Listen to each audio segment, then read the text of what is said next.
ਰਾਮਦਾਸ ਅਰਜਨ ਗੁਰੂ ਬਾਰ ਸ੍ਰੀ ਹਰਗੋਬਿੰਦ। ਹਰੀ ਰਾਏ ਹਰ ਕ੍ਰਿਸ਼ਨ ਗੁਰ ਬਾਰ ਤੇਗ ਬਹਾਦਰ ਚੰਦ। ਦਸਵੇਂ ਗੋਬਿੰਦ ਸਿੰਘ ਗੁਰ ਨਮੋ ਚਰਨ ਅਰਬਿੰਦ। ਜਿਸਮੈ ਹੈ ਅੰਮ੍ਰਿਤ ਗਿਆਨ ਹੈ ਮਾਣਕ ਭਗਤ ਬੈਰਾਗ।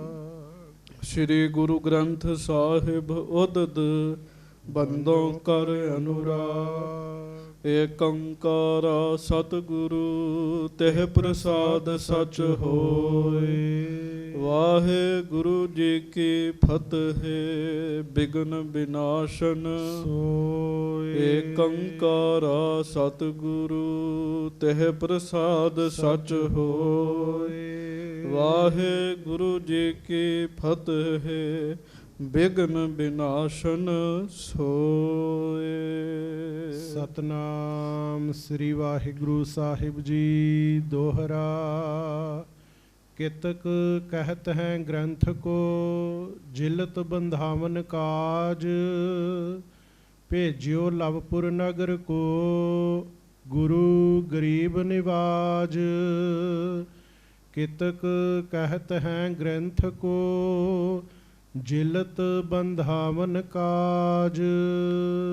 ਸੱਚੇ ਪਾਤਸ਼ਾਹ ਗਰੀਬ ਨਵਾਜ ਦੀਨ ਦੁਨੀਆ ਦੇ ਮਾਲਕ ਚਬਰ ਛਤਰ ਤਖਤ ਦੇ ਮਾਲਕ ਸਮਰੱਥ ਗੁਰੂ ਪ੍ਰਤੱਖ ਗੁਰੂ ਦੀਨ ਦਿਆਲ ਕਿਰਪਾਲ ਅੰਤਰਜਾਮੀ ਪੂਰਨ ਪਾਰ ਬ੍ਰਹਮ ਪਰਮੇਸ਼ਰ ਵਾਹਿਗੁਰੂ ਅਕਾਲ ਪੁਰਖ ਜੀ ਦਾ ਸਰਗੁਣ ਸਵਰੂਪ ਹਾਜ਼ਰਾ ਹਜੂਰ ਗੁਰੂ ਜਹਰਾ ਜਹੂਰ ਗੁਰੂ ਸਰਬ ਕਲਾ ਭਰਪੂਰ ਅੰਤਰਜਾਮੀ ਸੱਚੇ ਪਾਤਸ਼ਾਹ ਗਰੀਬ ਨਵਾਜ ਧੰਨ ਧੰਨ ਸ੍ਰੀ ਗੁਰੂ ਗ੍ਰੰਥ ਸਾਹਿਬ ਜੀ ਮਹਾਰਾਜ। ਧੰਨ ਧੰਨ ਸ੍ਰੀ ਗੁਰੂ ਗ੍ਰੰਥ ਸਾਹਿਬ ਜੀ ਮਹਾਰਾਜ। ਕੋਈ ਰਸਨਾ ਵਾਂਝੀ ਨਾ ਰਹੇ। ਆਪ ਜੀ ਇੱਥੇ ਬੈਠੇ ਹੋ, ਦੇਸ਼ਾਂ ਵਿਦੇਸ਼ਾਂ ਵਿੱਚ ਗੁਰੂ ਜੀ ਦੀਆਂ ਸੰਗਤਾਂ ਬੈਠੀਆਂ ਨੇ। ਸਾਰੀਆਂ ਸੰਗਤਾਂ ਦੋਵੇਂ ਹੱਥ ਜੋੜੋ, ਪਿਆਰ ਨਾਲ ਗੱਜ ਕੇ ਕਹੋ ਧੰਨ ਧੰਨ ਸ੍ਰੀ ਗੁਰੂ ਗ੍ਰੰਥ ਸਾਹਿਬ ਜੀ ਮਹਾਰਾਜ। ਧੰਨ ਧੰਨ ਸ੍ਰੀ ਗੁਰੂ ਗ੍ਰੰਥ ਸਾਹਿਬ ਜੀ ਮਹਾਰਾਜ। ਸਤਿਗੁਰੂ ਜੀ ਦੀ ਮਹਾਨ ਪਵਿੱਤਰ ਪਾਵਨ ਹਾਜ਼ਰੀ ਵਿਖੇ ਸੁਭਾਏਮਾਨ ਗੁਰੂ ਜੀ ਦੀ ਪਿਆਰੀ ਸਾਜੀ ਨਵਾਜੀ ਸੰਗਤ ਜੀ, ਆਪ ਜੀ ਬੜੇ ਹੀ ਪਿਆਰ ਨਾਲ ਸਤਿਗੁਰੂ ਜੀ ਦੀ ਪਾਵਨ ਹਾਜ਼ਰੀ ਵਿੱਚ ਬੈਠੇ ਹੋਏ ਹੋ। ਗੁਰਬਾਣੀ ਜੀ ਦਾ ਰਸ ਭਿੰਨਾ ਕੀਰਤਨ ਰਾਗੀ ਸਿੰਘਾਂ ਦੇ ਕੋਲੋਂ ਆਪ ਜੀ ਨੇ ਸਰਵਣ ਕੀਤਾ। ਦੋਵਾਂ ਰਾਗੀ ਸਿੰਘਾਂ ਨੇ ਬਹੁਤ ਸੋਹਣਾ ਕੀਰਤਨ ਆਪ ਜੀ ਨੂੰ ਸਰਵਣ ਕਰਾਇਆ ਹੈ। ਕੁਝ ਸਮਾਂ ਲੜੀਵਾਰ ਕਥਾ ਦੇ ਨਾਲ ਜੁੜੀਏ। ਦੋਵੇਂ ਹੱਥ ਜੋੜ ਕੇ ਗੱਜ ਕੇ ਫਤਿਹ ਬੁਲਾਓ ਜੀ। ਵਾਹਿਗੁਰੂ ਜੀ ਕਾ ਖਾਲਸਾ ਵਾਹਿਗੁਰੂ ਜੀ ਕੀ ਫਤਿਹ। ਸਤਿਗੁਰੂ ਗਰੀਬ ਨਵਾਜ ਸੱਚੇ ਪਾਤਸ਼ਾਹ ਧੰਨ ਧੰਨ ਸ੍ਰੀ ਗੁਰੂ ਅਰਜਨ ਦੇਵ ਮਹਾਰਾਜ ਜੀ ਨੇ ਬਹੁਤ ਜ਼ਿਆਦਾ ਭਲਾ ਕੀਤਾ ਸੰਸਾਰ ਉੱਤੇ, ਜੋ ਸ੍ਰੀ ਗੁਰੂ ਗ੍ਰੰਥ ਸਾਹਿਬ ਮਹਾਰਾਜ ਜੀ ਦੇ ਸਰੂਪ ਲਿਖਵਾਏ ਜੀ। ਬਹੁਤ ਮਹਾਨ ਕਾਰਜ ਸੱਚੇ ਪਾਤਸ਼ਾਹ ਜੀ ਨੇ ਆਪਣੇ ਜੀਵਨ ਦੇ ਵਿੱਚ ਕੀਤਾ ਹੈ, ਜਿਸ ਦਾ ਸਿੱਖ ਪੰਥ ਕੀ ਸਾਰੀ ਦੁਨੀਆ ਹੀ ਦੇਣਾ ਨਹੀਂ ਦੇ ਸਕਦੀ ਜੀ। ਸਾਰਾ ਸੰਸਾਰ ਕਹੇ ਕਿ ਅਸੀਂ ਇਸ ਗੱਲ ਦਾ ਦੇਣਾ ਗੁਰੂ ਅਰਜਨ ਦੇਵ ਜੀ ਨੂੰ ਦੇ ਦਈਏ, ਸਿੱਖ ਪੰਥ ਛੱਡੋ, ਸਾਰਾ ਸੰਸਾਰ ਇਕੱਠਾ ਹੋ ਕੇ ਇਸ ਕਾਰਜ ਦਾ ਦੇਣਾ ਨਹੀਂ ਦੇ ਸਕਦਾ ਜੀ। ਤੁਸੀਂ ਸੁਣਿਆ ਮਹਾਰਾਜ ਜੀ ਦੇ ਕੋਲ ਭਾਈ ਬੰਨੋ ਜੀ ਆਏ ਨੇ, ਮਾਂਗਟ ਵਾਸੀ ਹਨ। ਭਾਈ ਬੰਨੋ ਜੀ ਜਿਹੜੇ ਹੈ ਮੁਖੀ ਸਿੱਖਾਂ ਵਿੱਚੋਂ ਹਨ। ਭਾਈ ਬੰਨੋ ਜੀ ਨੇ ਮਹਾਰਾਜ ਜੀ ਨੂੰ ਬੇਨਤੀ ਕੀਤੀ, ਸੱਚੇ ਪਾਤਸ਼ਾਹ ਗ੍ਰੰਥ ਸਾਹਿਬ ਜੀ ਦੇ ਦਰਸ਼ਨ ਕਰਨ ਦਾ ਸਾਡੇ ਮਨ 'ਚ ਫੁਰਨਾ ਪੈਦਾ ਹੋਇਆ। ਸੰਗਤਾਂ ਆਈਆਂ ਨੇ, ਸੰਗਤ ਦੀ ਮੰਗ ਹੈ ਕੁਝ ਦਿਨਾਂ ਵਾਸਤੇ ਸਰੂਪ ਦੇ ਦਿਓ। ਮਹਾਰਾਜ ਨੇ ਆਖਿਆ ਨਹੀਂ, ਐਸਾ ਨਹੀਂ ਹੋ ਸਕਦਾ। ਉਦੋਂ ਸੰਗਤ ਦੀ ਜਿਲਤ ਨਹੀਂ ਸੀ ਅਜੇ ਬੱਜੀ ਜੀ, ਐਸਾ ਨਹੀਂ ਹੋ ਸਕਦਾ। ਪਰ ਫਿਰ ਵੀ ਭਾਈ ਬੰਨੋ ਜੀ ਨੇ ਬਹੁਤ ਹੀ ਜਦੋਂ ਜਿੱਦ ਕੀਤੀ, ਮਹਾਰਾਜ ਕਹਿੰਦੇ ਇੱਕ ਰਾਤ ਲਈ ਲੈ ਜਾਓ। ਰਸਤੇ ਦੇ ਵਿੱਚ ਹੀ ਭਾਈ ਬੰਨੋ ਜੀ ਨੇ ਸਾਰਾ ਸਰੂਪ ਲਿਖਵਾ ਲਿਆ ਜੀ। ਬਹੁਤ ਜ਼ਿਆਦਾ ਲਿਖਾਰੀ ਲਾਏ ਹੋਣਗੇ ਜੀ, ਤਾਈਓ ਇਹ ਕੰਮ ਹੋ ਸਕਦਾ ਹੈ, ਆਮ ਇਹ ਕੰਮ ਹੋ ਹੀ ਨਹੀਂ ਸਕਦਾ ਜੀ। ਭਾਈ ਬੰਨੋ ਜੀ ਲੈ ਕੇ ਤੇ ਇੱਕ ਸਰੂਪ ਗਏ ਸਨ, ਤੇ ਜਦੋਂ ਵਾਪਸ ਆਏ ਉਦੋਂ ਦੋ ਸਰੂਪ ਲਿਆਂਦੇ ਜੀ।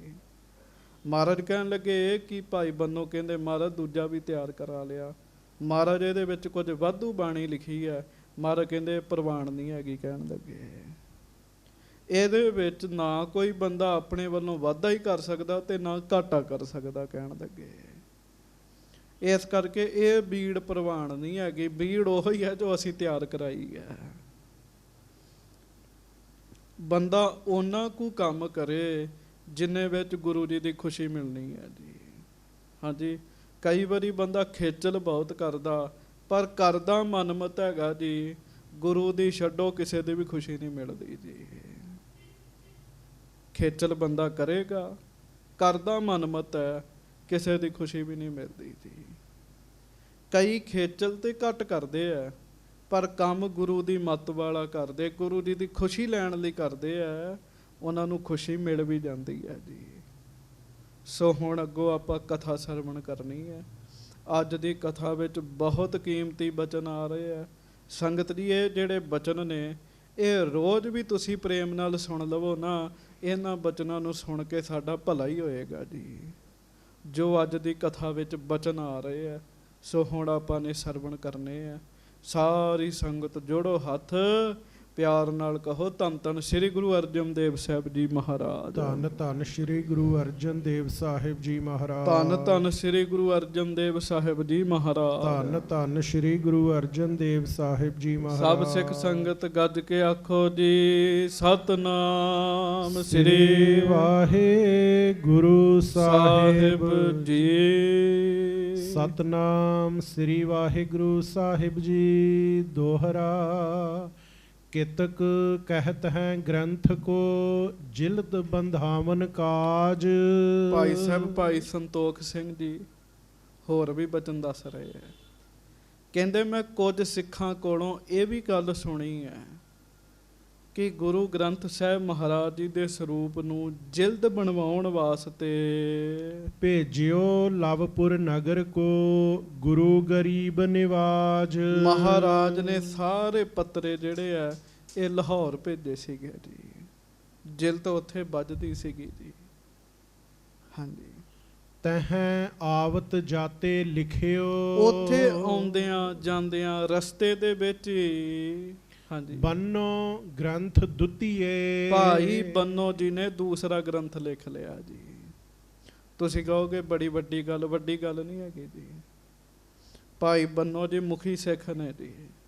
ਹਾਂਜੀ, 100 ਲਿਖਾਰੀ ਵੀ ਲਾਉਣ, 10-10 ਪੱਤਰੇ ਅੰਗ ਜਿਹੜੇ ਉਹ ਵੰਡ ਦੇਣ, ਛੇਤੀ ਲਿਖਿਆ ਜਾ ਸਕਦਾ ਸਰੂਪ ਜੀ। ਭਾਈ ਬੰਨੋ ਜੀ ਨੇ ਆਉਂਦਿਆਂ ਜਾਂਦਿਆਂ ਦੇ ਸਮੇਂ ਵਿੱਚ ਇਹ ਕਾਰਜ ਕਰ ਲਿਆ। ਮਹਿਮਾ ਸ਼੍ਰੀ ਸਤਿਗੁਰੂ ਕੀ ਸਭ ਵਿਧ ਉੱਤਮ ਥੀਏ। ਪਰ ਕਹਿਣ ਲੱਗੇ ਵੀ ਗੁਰੂ ਅਰਜਨ ਦੇਵ ਜੀ ਦੀ ਬਹੁਤ ਉੱਤਮ ਮਹਿਮਾ।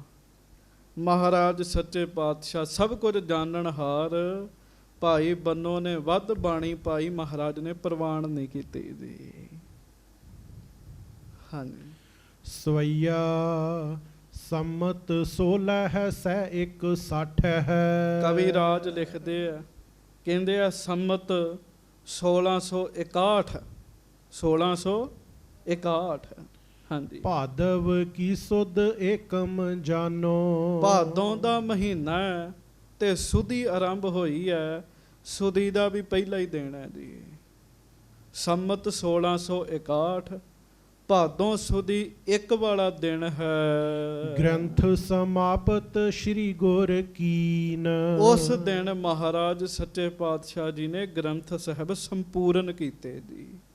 ਸ੍ਰੀ ਗੁਰੂ ਗ੍ਰੰਥ ਸਾਹਿਬ ਜੀ ਦਾ ਸਰੂਪ ਸੰਪੂਰਨ ਲਿਖਵਾਇਆ ਗਿਆ, ਜਿਲਤ ਸਾਜੀ ਹੋ ਗਈ ਜੀ। ਹਾਂਜੀ, ਮਹਾ ਉਤਸ਼ਾਹ ਗੁਰੂ ਘਰ ਠਾਨੋ। ਉਸ ਦਿਨ ਫਿਰ ਬਹੁਤ ਜ਼ਿਆਦਾ ਉਤਸ਼ਾਹ ਕੀਤਾ ਗਿਆ, ਚਾਅ ਕੀਤਾ ਗਿਆ। ਵੱਡੀ ਮਾਤਰਾ ਚ ਕੜਾਹ ਪ੍ਰਸ਼ਾਦ ਦੀ ਦੇਗ ਬਣੀ ਹੈ। ਹਾਂਜੀ, ਸੰਗਤ ਦੇਸ਼ ਵਿਦੇਸ਼ਨ ਕੀ ਸੁਨ ਕੈ। ਦੇਸਾਂ ਵਿਦੇਸ਼ਾਂ ਦੀ ਜਿਹੜੀ ਸੰਗਤ ਹੈ, ਉਸ ਸੰਗਤ ਨੇ ਜਦੋਂ ਆਪਣੇ ਕੰਨਾਂ ਨਾਲ ਸੁਣੀ ਹੈ ਇਹ ਗੱਲ, ਮਨ ਆਨੰਦ ਦੀਰਘ ਮਾਨੋ। ਉਹਨਾਂ ਦੇ ਮਨਾਂ ਵਿੱਚ ਵੀ ਵੱਡਾ ਆਨੰਦ ਛਾ ਗਿਆ ਜੀ। ਵੱਡਾ ਆਨੰਦ ਛਾ ਗਿਆ। ਸਾਡੇ ਗਰੀਬ ਨਵਾਜ ਸੱਚੇ ਪਾਤਸ਼ਾਹ ਜੀ ਨੇ ਬਹੁਤ ਵੱਡਾ ਕਾਰਜ ਕੀਤਾ ਹੈ। ਦੇਖਨ ਆਵਤ ਭਾਉ ਬਧਾਵਤ। ਉਹ ਸੰਗਤਾਂ ਵੀ ਫਿਰ ਦਰਸ਼ਨ ਕਰਨ ਵਾਸਤੇ ਆਉਂਦੀਆਂ ਨੇ, ਤੇ ਦਰਸ਼ਨ ਜਦੋਂ ਕਰਦੀਆਂ ਨੇ ਮਨ ਵਿੱਚ ਬੜੀ ਭਾਵਨਾ ਹੈ। ਬੜੀ ਸ਼ਰਧਾ ਦੇ ਨਾਲ ਕੋ ਲਿਖਵਾਵਨ ਕੋ ਹਿਤਵਾਨੋ। ਗੱਜ ਕੇ ਆਖੋ ਵਾਹਿਗੁਰੂ। ਕਈ ਪ੍ਰੇਮੀਆਂ ਦੇ ਮਨ ਵਿੱਚ ਫੁਰਨਾ ਆਇਆ ਵੀ ਮਹਾਰਾਜ ਜੀ ਦੇ ਜਿਹੜੇ ਸਰੂਪ ਨੇ ਉਹਦਾ ਉਤਾਰਾ ਕਰਵਾ ਲਿਆ ਜਾਵੇ। ਉਤਾਰਾ ਕਰਵਾ ਕੇ ਅਸੀਂ ਵੀ ਘਰ ਵਿੱਚ ਬਾਣੀ ਰੱਖ ਕੇ ਬਾਣੀ ਨੂੰ ਪੂਜਿਆ ਕਰੀਏ, ਬਾਣੀ ਨੂੰ ਪੜ੍ਹਿਆ ਕਰੀਏ। ਦਰਸ਼ਨ ਕਰਨ ਵਾਲੇ ਬਹੁਤ ਸਾਰੇ ਪ੍ਰੇਮੀਆਂ ਦਾ ਇਹ ਮਨ ਮੰਨ ਗਿਆ ਜੀ। ਹਾਂਜੀ, ਬੰਨੋ ਆਦਿਕ ਹੈ ਸਿੱਖ ਸੰਗਤ। ਹਜੂਰ ਮਹਾਰਾਜ ਜੀ ਦੀ ਹਜੂਰੀ ਵਿੱਚ ਰਾਮਸਰ ਦੀ ਧਰਤੀ ਦੇ ਉੱਤੇ ਦੀਵਾਨ ਸਜਿਆ ਹੋਇਆ। ਸ਼ਾਮ ਦਾ ਸਮਾਂ ਹੈ। ਭਾਈ ਬੰਨੋ ਜੀ, ਧੰਨ ਧੰਨ ਬਾਬਾ ਬੁੱਢਾ ਸਾਹਿਬ ਜੀ, ਭਾਈ ਮੰਝ ਜੀ, ਭਾਈ ਗੁਰਦਾਸ ਜੀ, ਭਾਈ ਬਹੌੜਾ ਜੀ, ਭਾਈ ਭਗਤੂ ਜੀ, ਹੋਰ ਬੜੇ ਬੜੇ ਸਤਿਕਾਰਯੋਗ ਗੁਰੂ ਘਰ ਦੇ ਸਿੱਖ ਸ਼੍ਰੀ ਗੁਰ ਬੈਠ ਦੀਵਾਨ ਲਗਾਇਓ। ਸਾਰੇ ਮਹਾਰਾਜ ਜੀ ਦੀ ਹਾਜ਼ਰੀ ਵਿੱਚ ਬੈਠੇ ਹੋਏ ਆ ਤੇ ਗੁਰੂ ਅਰਜਨ ਦੇਵ ਮਹਾਰਾਜ ਸਤਿਗੁਰੂ ਜੀ ਨੇ ਦੀਵਾਨ ਲਾਇਆ ਹੋਇਆ ਹੈ ਜੀ। ਸੰਗਤਾਂ ਬੈਠੀਆਂ ਨੇ, ਬਚਨ ਵਿਲਾਸ ਹੋ ਰਹੇ ਹਨ। ਹਾਂਜੀ, ਸ਼੍ਰੀ ਹਰਗੋਬਿੰਦ ਪਾਸ ਬਿਰਾਜਤ। ਤੇ ਸੰਗਤ ਵਿੱਚ ਨਾ ਪਾਸ ਹੀ ਮਹਾਰਾਜ ਜੀ ਦੇ ਸਾਹਿਬਜ਼ਾਦਾ ਜੀ ਧੰਨ ਗੁਰੂ ਹਰਗੋਬਿੰਦ ਸਾਹਿਬ ਜੀ ਵੀ ਬੈਠੇ ਹੋਏ ਨੇ ਜੀ। ਉਸ ਸਮੇਂ ਉਹਨਾਂ ਦੀ ਉਮਰ ਜਿਹੜੀ ਹੈ ਉਹ 6 ਕੁ ਸਾਲ ਦੀ ਹੈ ਸਾਧ ਸੰਗਤ ਜੀ। ਚੰਦ ਮਾਨੋ ਪਰਵਾਰ ਸੁਹਾਇਓ। ਕਹਿਣ ਲੱਗੇ ਮਾਨੋ ਗੁਰਸਿੱਖ ਬੈਠੇ ਆ, ਗੁਰੂ ਹਰਗੋਬਿੰਦ ਸਾਹਿਬ ਬੈਠੇ ਆ ਤੇ ਵਿਚਕਾਰ ਗੁਰੂ ਅਰਜਨ ਦੇਵ ਮਹਾਰਾਜ ਬੈਠੇ ਆ ਨਾ, ਮਾਨੋ ਪਰਿਵਾਰ ਸਾਰਾ ਇਕੱਠਾ ਹੋ ਕੇ ਬੈਠਾ ਹੈ। ਸਾਧ ਸੰਗਤ ਜੀ, ਅਸਲ ਪਰਿਵਾਰ ਕਿਹੜਾ? ਅਸਲ ਪਰਿਵਾਰ ਤਾਂ ਆਪਾਂ ਆ ਸਾਰੇ। ਗੁਰੂ ਕੀ ਸਾਧ ਸੰਗਤ ਜਿਹੜੀ ਹੈ ਅਸਲ ਪਰਿਵਾਰ ਹੈ। ਜਿਵੇਂ ਤਾਰਿਆਂ ਦਾ ਪਰਿਵਾਰ ਹੁੰਦਾ, ਚੰਦ ਵਿੱਚ ਫੱਬਦਾ, ਇਸੇ ਤਰ੍ਹਾਂ ਗੁਰੂ ਅਰਜਨ ਦੇਵ ਮਹਾਰਾਜ ਬੈਠੇ ਬਹੁਤ ਫੱਬ ਰਹੇ ਹਨ। ਸੀਖ ਲਗੇ ਸਭ ਕੋ ਤਬ ਦੇਵਨ। ਆਖੋ ਸਾਰੇ ਵਾਹਿਗੁਰੂ ਵਾਹਿਗੁਰੂ। ਹੁਣ ਬਚਨ ਬੜੇ ਧਿਆਨ ਨਾਲ ਸਰਵਣ ਕਰਨੇ। ਹਜੂਰ ਮਹਾਰਾਜ ਸੱਚੇ ਪਾਤਸ਼ਾਹ ਸਾਰੇ ਸਿੱਖਾਂ ਨੂੰ ਸਿੱਖਿਆ ਦੇਣ ਲੱਗੇ ਆ ਜੀ। ਕਾਹਦੀ ਸਿੱਖਿਆ ਦੇਣ ਲੱਗੇ ਉਹ ਸੁਣੋ ਧਿਆਨ ਨਾਲ। ਸ਼੍ਰੇ ਪਰਿਓ ਬਚਿਓ ਫਰਮਾਇਓ। ਜਿਨ੍ਹਾਂ ਬਚਨਾਂ ਦੇ ਵਿੱਚ ਸਾਡਾ ਭਲਾ ਹੀ ਭਲਾ ਹੈ ਜੀ, ਸਾਡਾ ਬਹੁਤ ਭਲਾ ਹੈ, ਉਹ ਬਚਨ ਸੱਚੇ ਪਾਤਸ਼ਾਹ ਆਪਣੀ ਰਸਨਾ ਤੋਂ ਕਰਨ ਲੱਗੇ ਜੀ। ਹਾਂਜੀ, ਸ਼੍ਰੇ ਭਰੇ ਬਚਨ ਕਰ ਰਹੇ, ਭਲੇ ਵਾਲੇ ਬਚਨ ਕਰ ਰਹੇ ਨੇ ਜੀ। ਹਾਂਜੀ, ਗ੍ਰੰਥ ਜਹਾਜ ਸੋ ਭੌਜਲ ਕੋ। ਮਹਾਰਾਜ ਗਰੀਬ ਨਵਾਜ ਕਹਿਣ ਲੱਗੇ, ਸਿੱਖੋ ਗ੍ਰੰਥ ਸਾਹਿਬ ਕੀ ਹਨ? ਆਖੋ ਵਾਹਿਗੁਰੂ ਵਾਹਿਗੁਰੂ। ਮਹਾਰਾਜ ਬੈਠੇ ਸੰਗਤ ਵਿੱਚ ਬਚਨ ਕਰ ਰਹੇ ਆ। ਸਿੱਖ ਟਿਕ ਟਿਕੀ ਲਾ ਕੇ ਸਤਿਗੁਰੂ ਜੀ ਦੇ ਬਚਨ ਸੁਣ ਰਹੇ ਆ। ਮਹਾਰਾਜ ਕਹਿਣ ਲੱਗੇ, ਗ੍ਰੰਥ ਸਾਹਿਬ ਜਹਾਜ਼ ਬਣਾਏ ਨੇ। ਕਹਿਣ ਲੱਗੇ ਭਵ ਜਲ ਤੋਂ ਤਰਨ ਵਾਸਤੇ ਨਾ ਗ੍ਰੰਥ ਸਾਹਿਬ ਜੀ ਜਹਾਜ਼ ਹੀ ਬਣਾਏ ਆ। ਕਹਿਣ ਲੱਗੇ ਹਾਂਜੀ, ਤਰ ਜਾਤ ਸੁਖੇਨ ਜਿਨੀ ਚਿਤ ਲਾਇਓ। ਇਹ ਸਤਿਗੁਰੂ ਜੀ ਦਾ ਬਚਨ ਹੈ। ਮਹਾਰਾਜ ਕਹਿੰਦੇ ਜਿਨ੍ਹਾਂ ਨੇ ਇਹਨਾਂ ਨਾਲ ਚਿੱਤ ਲਾ ਲਿਆ ਨਾ, ਉਹ ਫਿਰ ਸੰਸਾਰ ਰੂਪੀ ਭਵ ਸਾਗਰ ਤੋਂ ਸੌਖੇ ਹੀ ਤਰ ਜਾਣਗੇ। ਕਹਿਣ ਲੱਗੇ ਹੱਥ ਜੋੜ ਕੇ ਕਰੀਏ ਨਮਸਕਾਰ। ਆਖੋ ਵਾਹਿਗੁਰੂ ਵਾਹਿਗੁਰੂ। ਕਿੰਨੇ ਵੱਡੇ ਨੇ ਸਾਡੇ ਸੱਚੇ ਪਾਤਸ਼ਾਹ। ਹਾਂਜੀ, ਸ਼੍ਰੀ ਗੁਰ ਕੇਰ ਸਰੀਰ ਜੋ। ਮਹਾਰਾਜ ਕਹਿਣ ਲੱਗੇ, ਭਾਈ ਗੁਰੂ ਸਾਹਿਬ ਦੇ ਜਿਹੜੇ ਸਰੀਰ ਨੇ, ਭਾਵੇਂ ਗੁਰੂ ਨਾਨਕ ਸਾਹਿਬ ਜੀ ਦਾ, ਗੁਰੂ ਅਮਰਦਾਸ ਜੀ ਦਾ, ਜਾਂ ਮਹਾਰਾਜ ਕਹਿਣ ਲੱਗੇ ਸਾਡਾ ਵੀ ਹੈ, ਸਤਿਗੁਰੂ ਜੀ ਦਾ ਜਿਹੜਾ ਸਰੀਰ ਹੈ, ਸਭ ਥਾਨ ਸਮੈ ਸਭ ਨਾਦਰ ਸਹਿ। ਇੱਕ ਸਮੇਂ ਸਾਰੀਆਂ ਥਾਵਾਂ ਤੇ ਸਰੀਰ ਦੇ ਦਰਸ਼ਨ ਨਹੀਂ ਨਾ ਹੋ ਸਕਦੇ। ਮਹਾਰਾਜ ਕਹਿਣ ਲੱਗੇ ਸਾਰੀਆਂ ਥਾਵਾਂ ਤੇ ਸਾਰੇ ਜਿਹੜੇ ਆ ਉਹ ਦਰਸ਼ਨ ਨਹੀਂ ਨਾ ਕਰ ਸਕਦੇ। ਸਭ ਥਾਵਾਂ ਤੇ ਹੋਣ, ਗੁਰੂ ਦਾ ਸਰੀਰ ਸਭ ਥਾਵਾਂ ਤੇ ਹੋਵੇ। ਮਹਾਰਾਜ ਕਹਿਣ ਲੱਗੇ ਸਰੀਰ ਤੇ ਸਰੀਰ ਹੀ ਹੈ ਨਾ। ਹਾਂਜੀ, ਗ੍ਰੰਥ ਰਿਦਾ ਗੁਰ ਕੋ ਇਹ ਜਾਨੋ। ਪਰ ਮੇਰੇ ਪਿਆਰਿਓ, ਜਿਹੜੇ ਗ੍ਰੰਥ ਸਾਹਿਬ ਤਿਆਰ ਕਰ ਦਿੱਤੇ ਆ ਨਾ, ਮਹਾਰਾਜ ਕਹਿਣ ਲੱਗੇ ਗੁਰੂ ਨਾਨਕ ਦੇਵ ਜੀ ਦਾ ਹਿਰਦਾ ਹੈ। ਹਿਰਦਾ ਕੋਈ ਬੰਦਾ ਹੋਵੇ ਅਸੀਂ ਉਹਦੇ ਨਾਲ ਮੇਲ ਜੋਲ ਕਰਨਾ ਹੋਵੇ, ਬੰਦਾ ਕਹਿੰਦਾ ਛੱਡੋ ਪਰਾਂ, ਇਹਦਾ ਮਨ ਬੜਾ ਮੈਲਾ ਹੈਗਾ, ਇਹ ਬੰਦਾ ਮਨੋਂ ਨਹੀਂ ਚੰਗਾ ਹੈਗਾ। ਕਈ ਕਹਿੰਦੇ ਜੀ ਇਹ ਬਹੁਤ ਵਧੀਆ ਮਨ ਦਾ ਬੰਦਾ ਹੈਗਾ ਜੀ। ਇਸੇ ਤਰ੍ਹਾਂ ਗੁਰੂ ਨਾਨਕ ਸਾਹਿਬ ਇੰਨੇ ਵਧੀਆ ਨੇ, ਤੇ ਗੁਰੂ ਨਾਨਕ ਸਾਹਿਬ ਜੀ ਦਾ ਹਿਰਦਾ ਕੈਸਾ ਹੋਏਗਾ ਜੀ। ਮਹਾਰਾਜ ਕਹਿਣ ਲੱਗੇ ਸਿੱਖੋ, ਗ੍ਰੰਥ ਸਾਹਿਬ ਜੋ ਹੈ ਨਾ, ਇਹ ਸਤਿਗੁਰੂ ਜੀ ਦਾ ਹਿਰਦਾ ਜਾਣਨਾ ਕਰੋ, ਹਿਰਦਾ। ਉੱਤਮ ਹੈ ਸਭ ਕਾਲ ਰਹਿ ਹੈ। ਗੱਲ ਹੀ ਮੁਕਾ ਦਿੱਤੀ। ਗੁਰੂ ਅਰਜਨ ਦੇਵ ਮਹਾਰਾਜ ਕਹਿਣ ਲੱਗੇ ਗ੍ਰੰਥ ਸਾਹਿਬ ਸਭ ਤੋਂ ਉੱਤਮ ਨੇ, ਤੇ ਹੋਰ ਗੱਲ ਸੁਣ ਲਓ, ਸਭ ਕਾਲ ਰਹੇ ਹੈ। ਅੱਜ ਤੋਂ ਇਹਨਾਂ ਦੀ ਕਦੀ ਹੁਣ ਮੌਤ ਨਹੀਂ ਹੋਣੀ, ਇਹਨਾਂ ਸਦਾ ਹੀ ਰਹਿਣਾ ਕਹਿਣ ਲੱਗੇ। ਹਾਂਜੀ, ਦੁਨੀਆ ਸਾਧ ਸੰਗਤ ਜੀ ਜਿੰਨਾ ਚਿਰ ਤੱਕ ਹੈ, ਸ੍ਰੀ ਗੁਰੂ ਗ੍ਰੰਥ ਸਾਹਿਬ ਜੀ ਸਾਨੂੰ ਦਰਸ਼ਨ ਦਿੰਦੇ ਹੀ ਰਹਿਣਗੇ ਜੀ। ਕਈ ਨੈਗੇਟਿਵਿਟੀ ਦੀਆਂ ਗੱਲਾਂ ਕਰਦੇ ਆ, ਉਹ ਕਹਿੰਦੇ ਆ ਵੇਖੋ ਇੰਨੇ ਗੁਰਦੁਆਰੇ ਬਣੇ ਆ। ਇੱਕ ਸਿੰਘ ਦੇ ਗੱਲ ਸੁਣ ਕੇ ਮੈਨੂੰ ਬੜੀ ਖੁਸ਼ੀ ਹੋਈ, ਕਹਿੰਦਾ ਜੀ ਇੱਥੋਂ ਤੁਰੀਏ ਤੇ ਟੰਡਨ ਨਗਰ ਜਾ ਕੇ ਗੁਰੂ ਗ੍ਰੰਥ ਸਾਹਿਬ ਜੀ ਦੇ ਦਰਸ਼ਨ ਕਰ ਲਈਦੇ। ਹਾਂਜੀ, ਟੰਡਨ ਨਗਰੋਂ ਤੁਰੀਏ ਗੁਰੂ ਤੇਗ ਬਹਾਦਰ ਜੀ ਦੇ ਦਰਸ਼ਨ ਕਰ ਲਈਦੇ, ਗੁਰੂ ਗ੍ਰੰਥ ਸਾਹਿਬ ਜੀ ਦੇ ਸਰੂਪ ਦੇ ਗੁਰਦੁਆਰੇ ਜਾ ਕੇ। ਨਹਿਰੂ ਕਲੋਨੀ ਦਰਸ਼ਨ ਕਰ ਲਈਦੇ ਕਹਿਣ ਲੱਗਾ। ਤੇ ਜੇ ਆਣੂ ਤੁਰ ਪਈਏ, ਕਹਿੰਦਾ ਮਜੀਠਾ ਰੋਡ ਤੇ ਜਾ ਕੇ ਦਰਸ਼ਨ ਕਰ ਲਈਦੇ ਆ। ਹਰ ਥਾਂ ਤੇ ਕਹਿੰਦਾ ਮੈਨੂੰ ਗੁਰੂ ਜੀ ਦੇ ਦਰਸ਼ਨ ਹੋ ਜਾਂਦੇ ਆ। ਤੇ ਕਿੰਨੀ ਵਧੀਆ ਗੱਲ ਹੈ। ਮਹਾਰਾਜ ਕਹਿਣ ਲੱਗੇ ਇਹ ਉੱਤਮ ਨੇ, ਤੇ ਸਿੱਖੋ ਮੇਰੇ ਬੱਚਿਓ, ਇਹ ਹਰ ਕਾਲ ਰਹਿਣਗੇ, ਹਰ ਸਮੇਂ ਰਹਿਣਗੇ ਕਹਿਣ ਲੱਗੇ, ਭਾਵ ਸਦਾ ਹੀ ਰਹਿਣਗੇ। ਮੇਰੇ ਸਰੂਪ ਤੇ ਜਾਂ ਤੇ ਹੈ ਦੀਰਗ। ਗੁਰੂ ਅਰਜਨ ਦੇਵ ਮਹਾਰਾਜ ਕਹਿਣ ਲੱਗੇ ਪਿਆਰਿਓ, ਗ੍ਰੰਥ ਸਾਹਿਬ ਸਾਡੇ ਸਰੂਪ ਤੋਂ ਵੀ ਵੱਡੇ ਨੇ ਕਹਿਣ ਲੱਗੇ। ਮੇਰੇ ਦਰਸ਼ਨ ਕਰਨ ਤੋਂ ਵੀ ਵੱਡੇ ਦਰਸ਼ਨ ਨੇ ਗ੍ਰੰਥ ਸਾਹਿਬ ਜੀ ਦੇ ਕਹਿਣ ਲੱਗੇ। ਹਾਂਜੀ, ਸਾਹਿਬ ਜਾਨ ਅਦਾਇਬ ਕਹਿ। ਇਸ ਕਰਕੇ ਗ੍ਰੰਥ ਸਾਹਿਬ ਜੀ ਨੂੰ ਆਪਣਾ ਮਾਲਕ ਜਾਣ ਕੇ ਅਦਬ ਕਰਿਆ ਕਰੋ। ਕੀ ਜਾਣ ਕੇ? ਮਾਲਕ ਜਾਣ ਕੇ। ਗੁਰੂ ਗ੍ਰੰਥ ਸਾਹਿਬ ਸਾਡੇ ਕੀ ਨੇ? ਮਾਲਕ ਨੇ, ਸੱਚੇ ਪਾਤਸ਼ਾਹ ਸਾਡੇ। ਹਾਂਜੀ, ਪੂਜੋ ਹੋ ਚੰਦਨ ਕੇਸਰ ਕੋ ਘਸ। ਸਾਧ ਸੰਗਤ ਜੀ ਉਸ ਸਮੇਂ ਮਰਜ਼ਾਦਾ ਸੀਗੀ ਜੀ, ਚੰਦਨ ਨੂੰ ਘਸਣਾ, ਕੇਸਰ ਨੂੰ ਘਸਣਾ, ਖੁਸ਼ਬੂ ਪੈਦਾ ਕਰਨੀ ਜੀ। ਮਹਾਰਾਜ ਕਹਿੰਦੇ ਇਸ ਤਰ੍ਹਾਂ ਪੂਜਾ ਕਰਿਆ ਕਰੋ। ਧੂਪ ਤੁਖਾਏ ਕੈ ਫੁੱਲ ਚੜ੍ਹੈ ਹੈ। ਇਹਨਾਂ ਨੂੰ ਧੂਫ ਵੀ ਤੁਖਾਇਆ ਕਰੋ ਤੇ ਇਹਨਾਂ ਨੂੰ ਫੁੱਲ ਵੀ ਚੜਾਇਆ ਕਰੋ। ਭਾਵ ਲਾਗੇ ਸੁਗੰਧੀ ਦਾ ਪ੍ਰਬੰਧ ਹੋਣਾ ਚਾਹੀਦਾ। ਅੱਜ ਪਰਫਿਊਮ ਨੇ ਤਰ੍ਹਾਂ ਤਰ੍ਹਾਂ ਦੇ। ਸਾਧ ਸੰਗਤ ਜੀ ਉਦੋਂ ਇਹ ਨਹੀਂ ਸੀ ਹੁੰਦੇ ਜੀ, ਧੂਫ ਪੁਰਾਣੀ ਹੈ। ਮਹਾਰਾਜ ਕਹਿਣ ਲੱਗੇ ਧੂਫ ਤੁਖਾਇਆ ਕਰੋ, ਚੰਦਨ ਨੂੰ ਘਸਿਆ ਕਰੋ। ਮਹਾਰਾਜ ਕਹਿਣ ਲੱਗੇ ਛਿੜਕਾ ਕਰਿਆ ਕਰੋ ਚੰਦਨ ਦਾ।